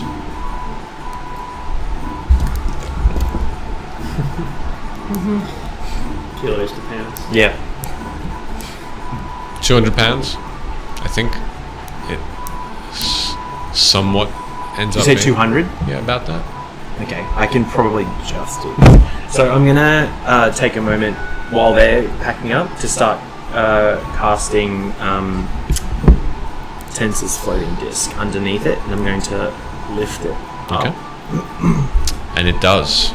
It rights itself upright, and this, only that you can see, this whirling, circular, silvery sort of plate elevates and brings the cage with it up to your eye level.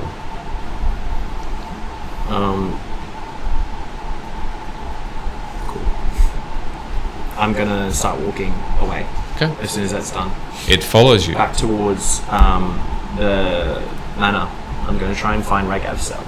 All right. Anyone else want to do anything in that 15 minutes? As you're gonna hate me. Tuki. Tuki. Has Tuki left as well? the creature seems to have been put back into what looks to be a fairly large cage of sorts that had been flattened to let it out. It doesn't seem to be malcontent at it, seemingly just I guess just okay with being put back in. So upon the dragon's taken away, it's not acting in any form. Doesn't seem to. No. Although you did notice it was following its gaze as it was being floated away by Gunnar. How long? This is only a few moments, isn't it? 15 minutes of packing up.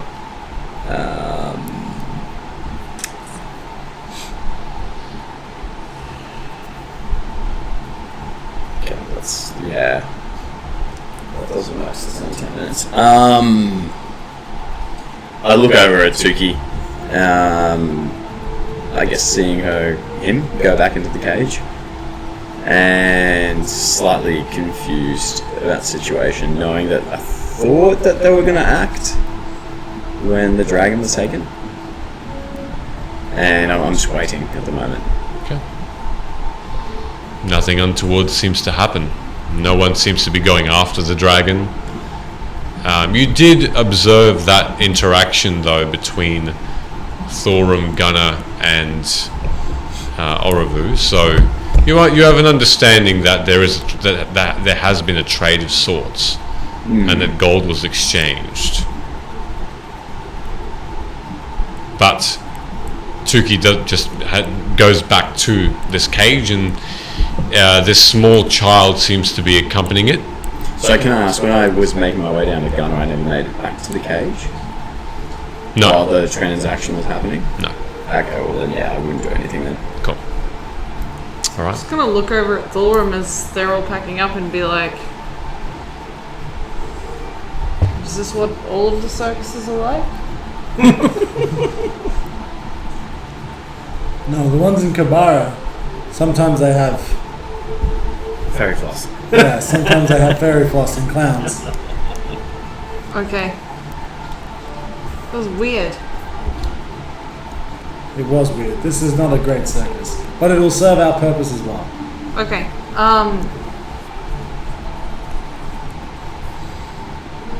Is there any fairy floss?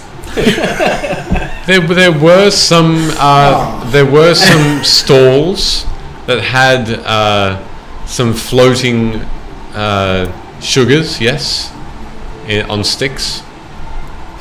We missed out on the fairy floss. I don't It was know beautiful. what you're referring to.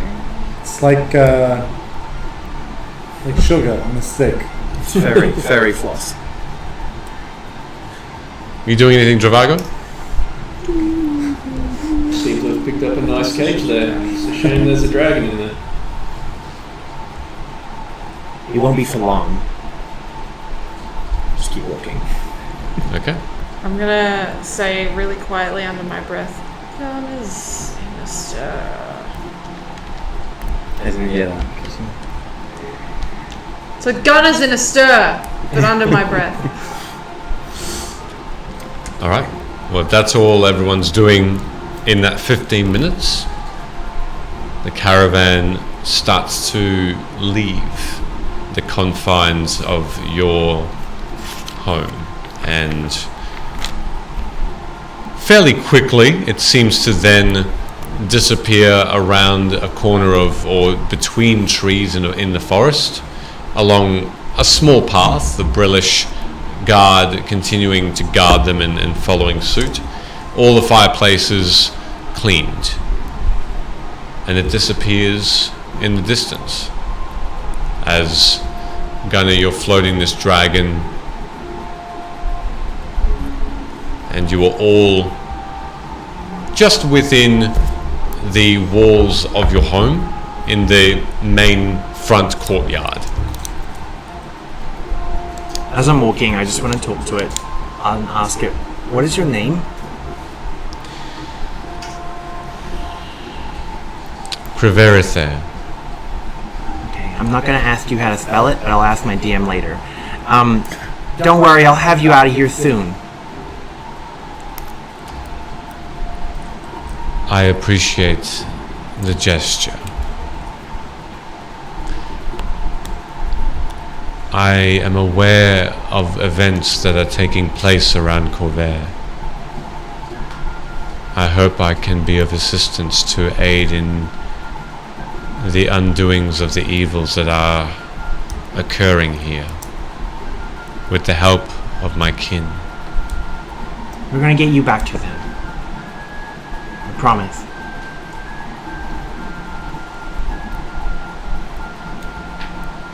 The one thing I am sure of is that there is a veil here.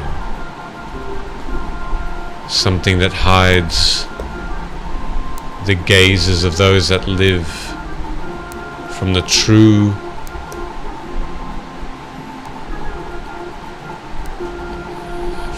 sight of what is actually here. There is a veil that needs to be uncovered. On this house? Everywhere. You mean all of Corvair? It is subtle magic. Magic that does not have a name. Only used by the powerful. My kin may be able to break it.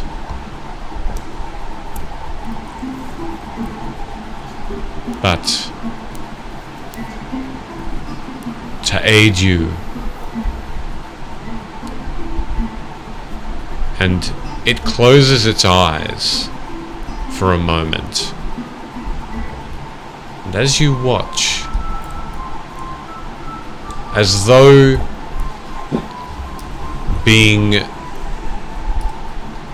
stepping through the very air around you, there comes a few bluish ghosts, and then more appear beside you. We all see this? You all see more ghostly visages and beings stepping out, familiar to you and strange again. One that you spoke to, Gunnar, this older lady halfling appearing beside you and giving you a smile, and more of them appear, and more. And then in your courtyard alone, there is a crowd of them, not walking to their own goals as you've seen them do before, but simply stopping and looking at you all, looking between you. And as one, they simply say one word: trapped. And that's where we'll leave it for tonight, guys. Thanks, everybody.